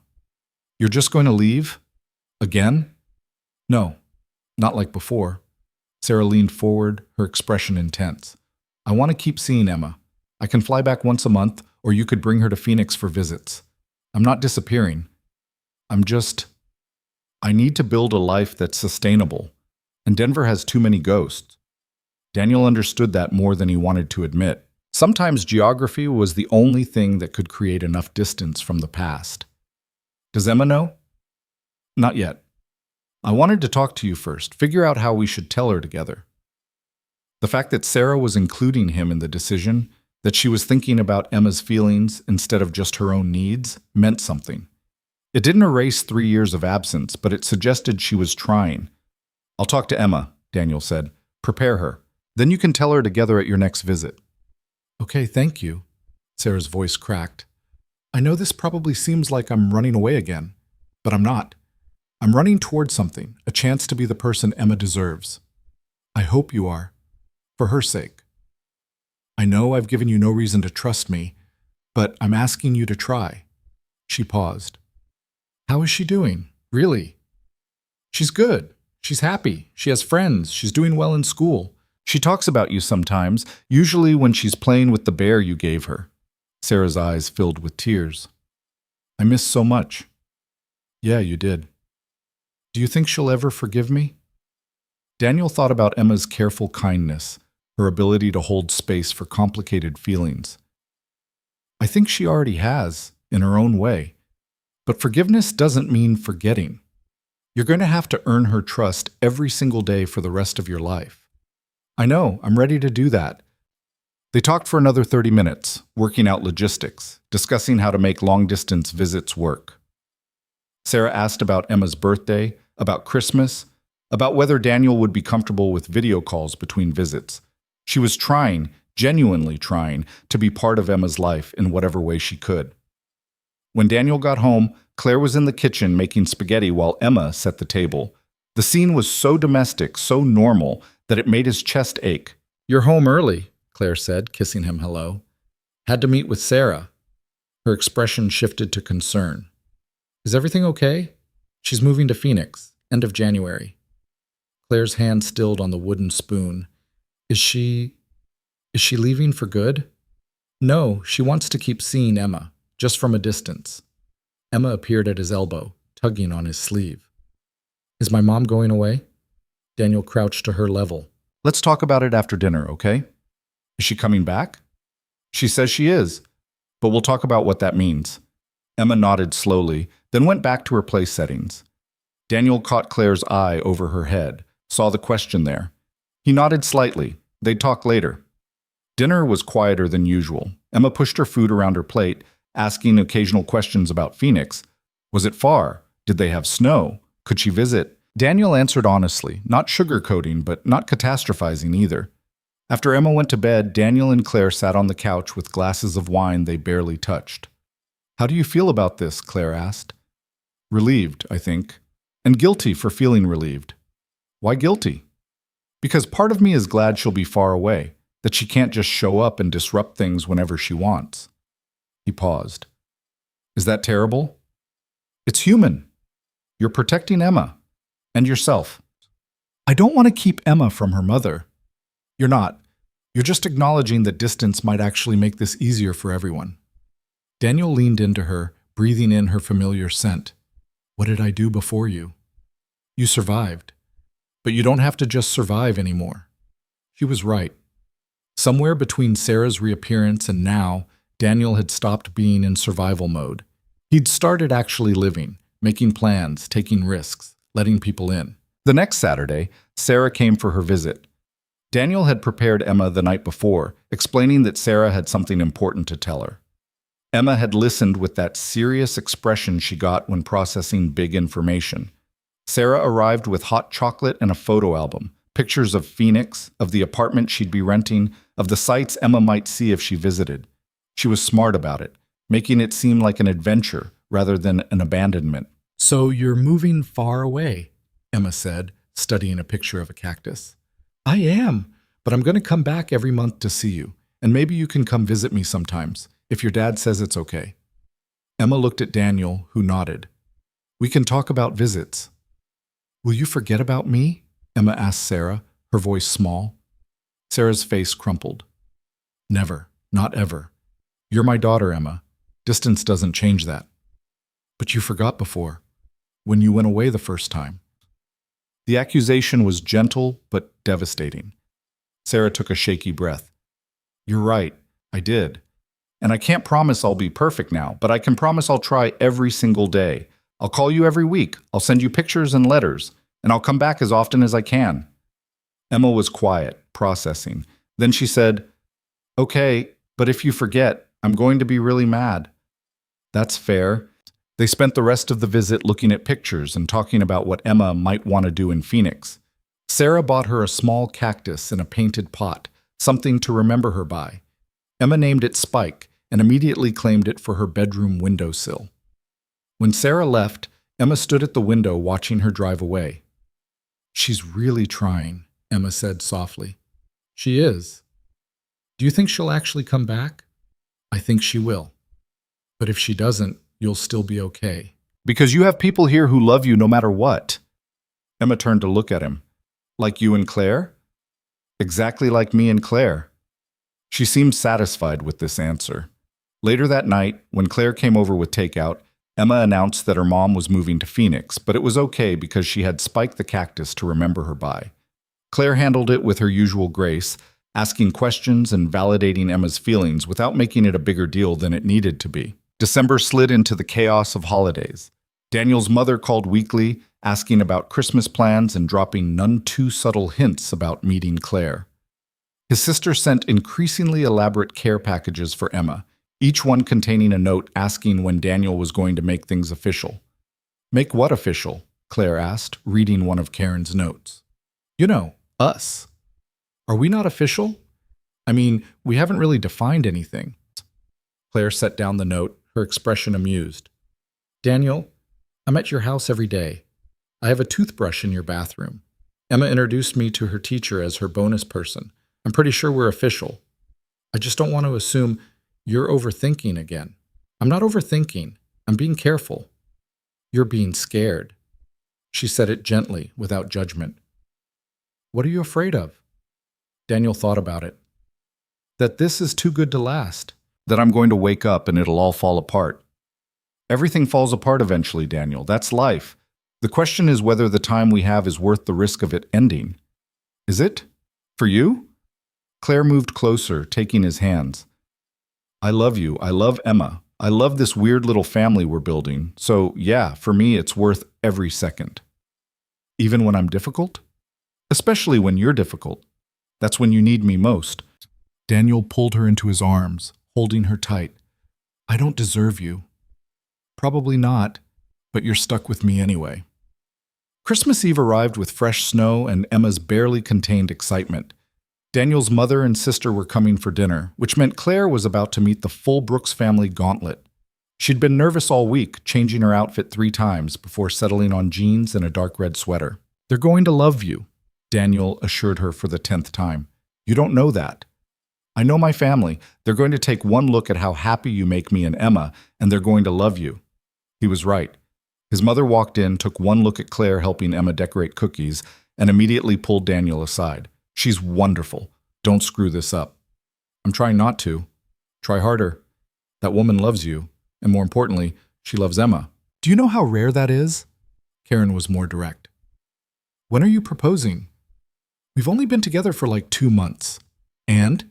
You've known her for 3 years. You love her. She loves you. What are you waiting for? I don't know. The right time.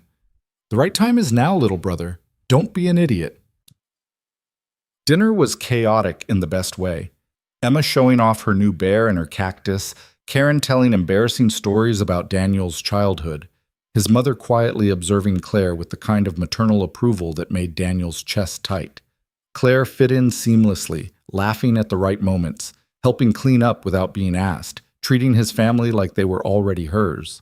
After everyone left and Emma was asleep, Daniel and Claire sat by the Christmas tree with the lights off except for the colored bulbs. "Your family's great," Claire said. "They loved you." "How can you tell?" "My mom only brings out the good china for people she plans to keep around." Claire laughed. "We ate on paper plates." "Exactly. She's already planning ahead to when you're permanent. Is that what I am? Permanent?" Daniel turned to look at her, her face illuminated by red and green lights. "I'd like you to be, if that's what you want. What I want is to stop feeling like I'm waiting for the other shoe to drop. What I want is to know that this, us, is real and lasting." "It is. Claire, I know I'm not great at saying how I feel, but you're it for me. You and Emma, this life we're building. I don't want it to be temporary." She kissed him then, soft and sure, and when she pulled back, her eyes were bright. "Then let's stop calling it temporary. Let's just call it ours." "Ours," Daniel repeated. "I like that."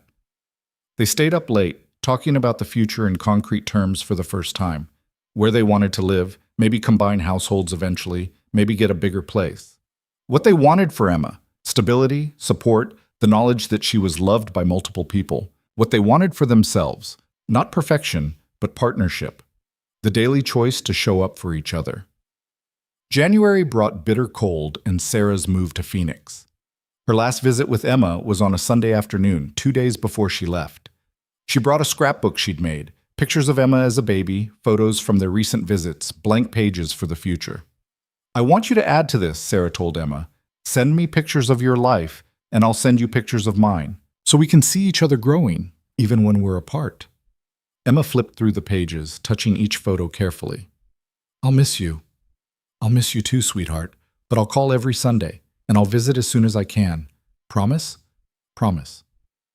They hugged goodbye, and Emma cried a little, which made Sarah cry a lot. But it wasn't the devastating farewell Daniel had feared.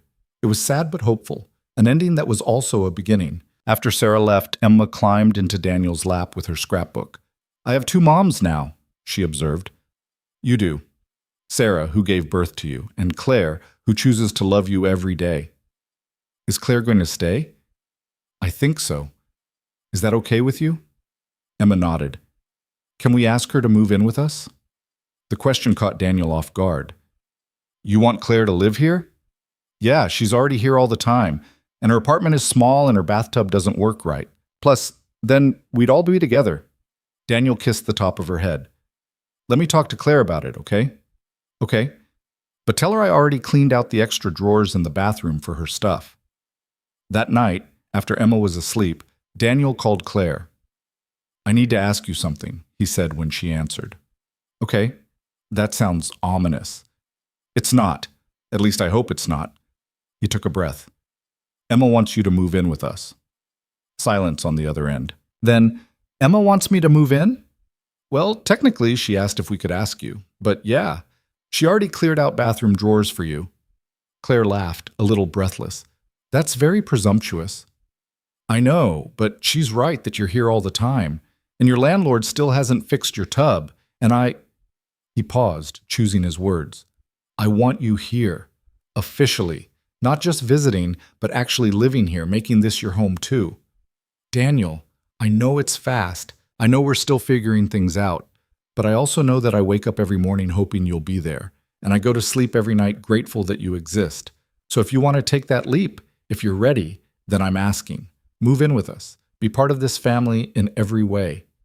He could hear her breathing, could picture her processing this enormous ask. "Can I think about it?" she finally said. "Of course. Take all the time you need. Not for long, just a day or two. This is big. I know. But Daniel, I love that you asked, and I love that Emma wants it. That means everything. She called back 2 days later while Daniel was at work. Yes, she said when he answered. Yes? Yes, I'll move in. Yes, I want to be part of your family. Yes to all of it. Daniel had to sit down, his legs suddenly weak. Really? Really. I talked to my landlord and I can be out by the end of the month. Is that too fast? That's perfect. Okay, then I guess I'm moving in. They told Emma that night over pizza. She screamed so loud that Daniel was pretty sure the neighbors heard. I told you she'd say yes, Emma crowed. I knew it.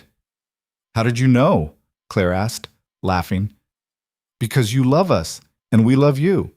That's how families work. Out of the mouths of 5-year-olds. The next 3 weeks were a blur of packing and merging households and figuring out how to fit 2 lives into one space. Claire didn't have much. Her apartment had been temporary, a placeholder between one life and the next. But what she did bring transformed Daniel's house in subtle ways. Plants appeared on windowsills. Books filled empty shelves. Photographs went up on walls that had been bare for years.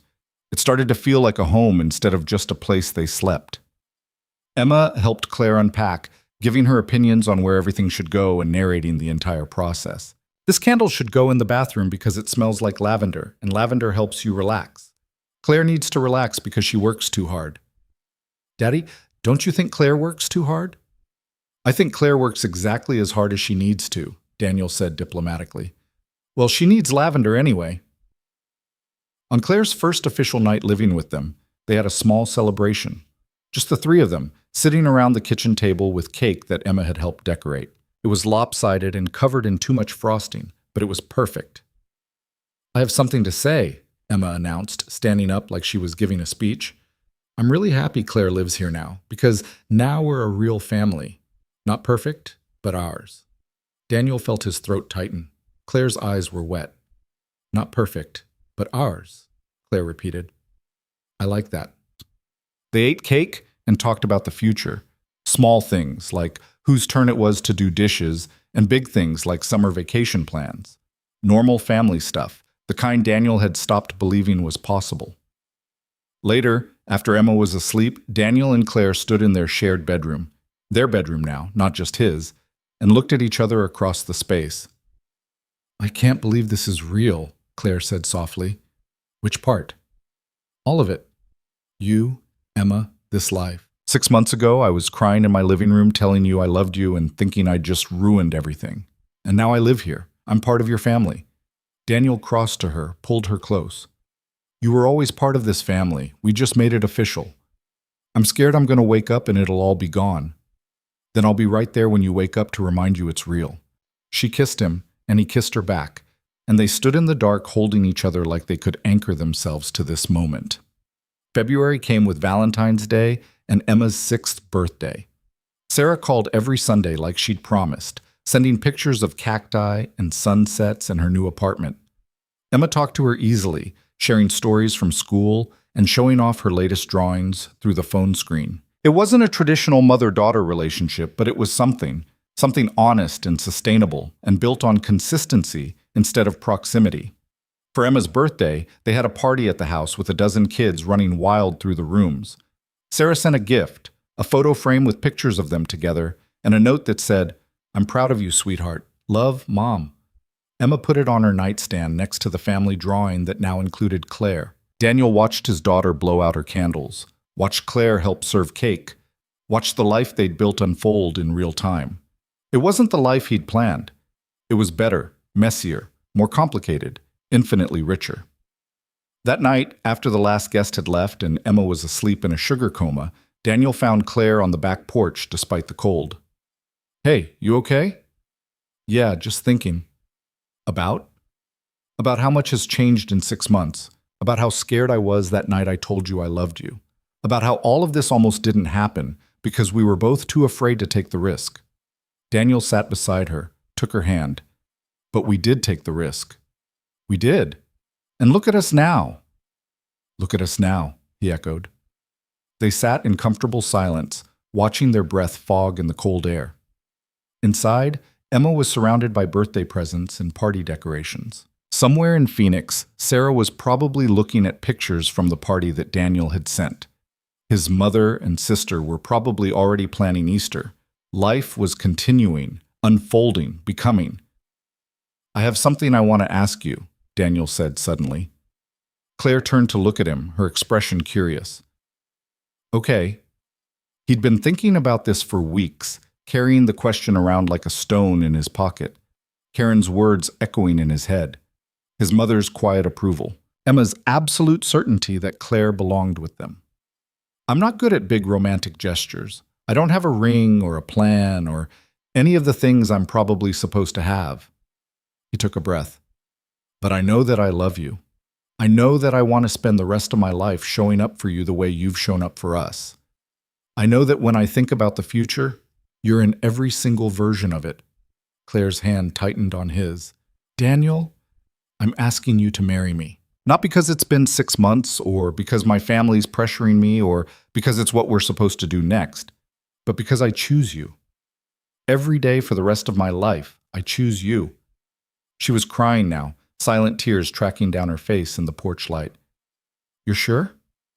"I've never been more sure of anything." "We're a mess, Daniel. We're complicated and imperfect, and we're still figuring things out. I know, I don't want perfect. I just want you." She laughed through her tears. "You really didn't bring a ring?" "I really didn't. I wasn't planning to do this tonight. But sitting here with you, in this life we've built, it just felt right." "It is right." She kissed him, soft and sure. Yes, I'll marry you." "Yeah? Yeah? We'll figure out the details later, but yes." They stayed on the porch until the cold drove them inside, holding each other and talking about what came next. Not the wedding or the logistics or the practical details, just the future. Theirs, together, one day at a time. Inside, Emma had gotten out of bed and was standing in the hallway with her stuffed rabbit. "Why are you guys outside? It's freezing." "We were just talking," Daniel said. "About what?" Daniel looked at Claire, who nodded. "About getting married." Emma's eyes went huge. "You're getting married? If you're okay with it." She ran across the room, launching herself at both of them, with enough force to nearly knock them over. "I'm okay with it. I'm so okay with it." They sat on the floor together, the three of them, while Emma asked a million questions about weddings and dresses and whether she could be a flower girl. Daniel and Claire answered as best they could, making promises they intended to keep, building a future out of love and intention and the daily choice to stay. Later, much later, after Emma had finally gone back to sleep and they were lying in bed, Claire turned to Daniel. "Thank you," she said quietly. "For what?" "For taking a chance on me. For letting me in. For choosing this even when it was scary. Thank you for loving us. For seeing what we could be and helping us get there." She kissed him, slow and sweet, and Daniel felt something settle in his chest. Peace, maybe. Or just the recognition that this messy, imperfect, beautiful life was exactly where he was meant to be. Outside, snow began to fall. Inside, their family slept safely. And Daniel Brooks, electrician and single father and man who'd learned to hope again, closed his eyes and let himself believe in tomorrow. The past 3 years had been about survival, about building walls and keeping safe and making sure Emma was protected from every possible hurt. But the last 6 months had been about something else entirely, about letting people in, about trusting that love was worth the risk, about understanding that family wasn't just blood or obligation, but the people who chose to show up every single day. Sarah had given Emma life, but Claire had chosen to be part of it. That choice, made over and over again in small moments and big ones, was what family actually meant. And as Daniel drifted off to sleep with Claire's hand in his, he understood something fundamental. He'd been so focused on protecting his daughter from pain that he'd almost protected her from joy too. Almost kept them both locked in a fortress that kept them safe, but also kept them alone. Thank whatever forces in the universe had brought Claire Bennett into his life. Thank Emma for seeing what he'd been too scared to acknowledge. Thank his own stubborn heart for finally being willing to break open just enough to let someone in. In the morning, there would be breakfast to make and work to do and 1,000 small tasks that made up ordinary life. There would be calls with Sarah, plans for a wedding, the ongoing work of building a blended family that didn't fit any traditional mold. But right now, in this moment, everything was exactly as it should be. Not perfect, just theirs. And that was more than enough.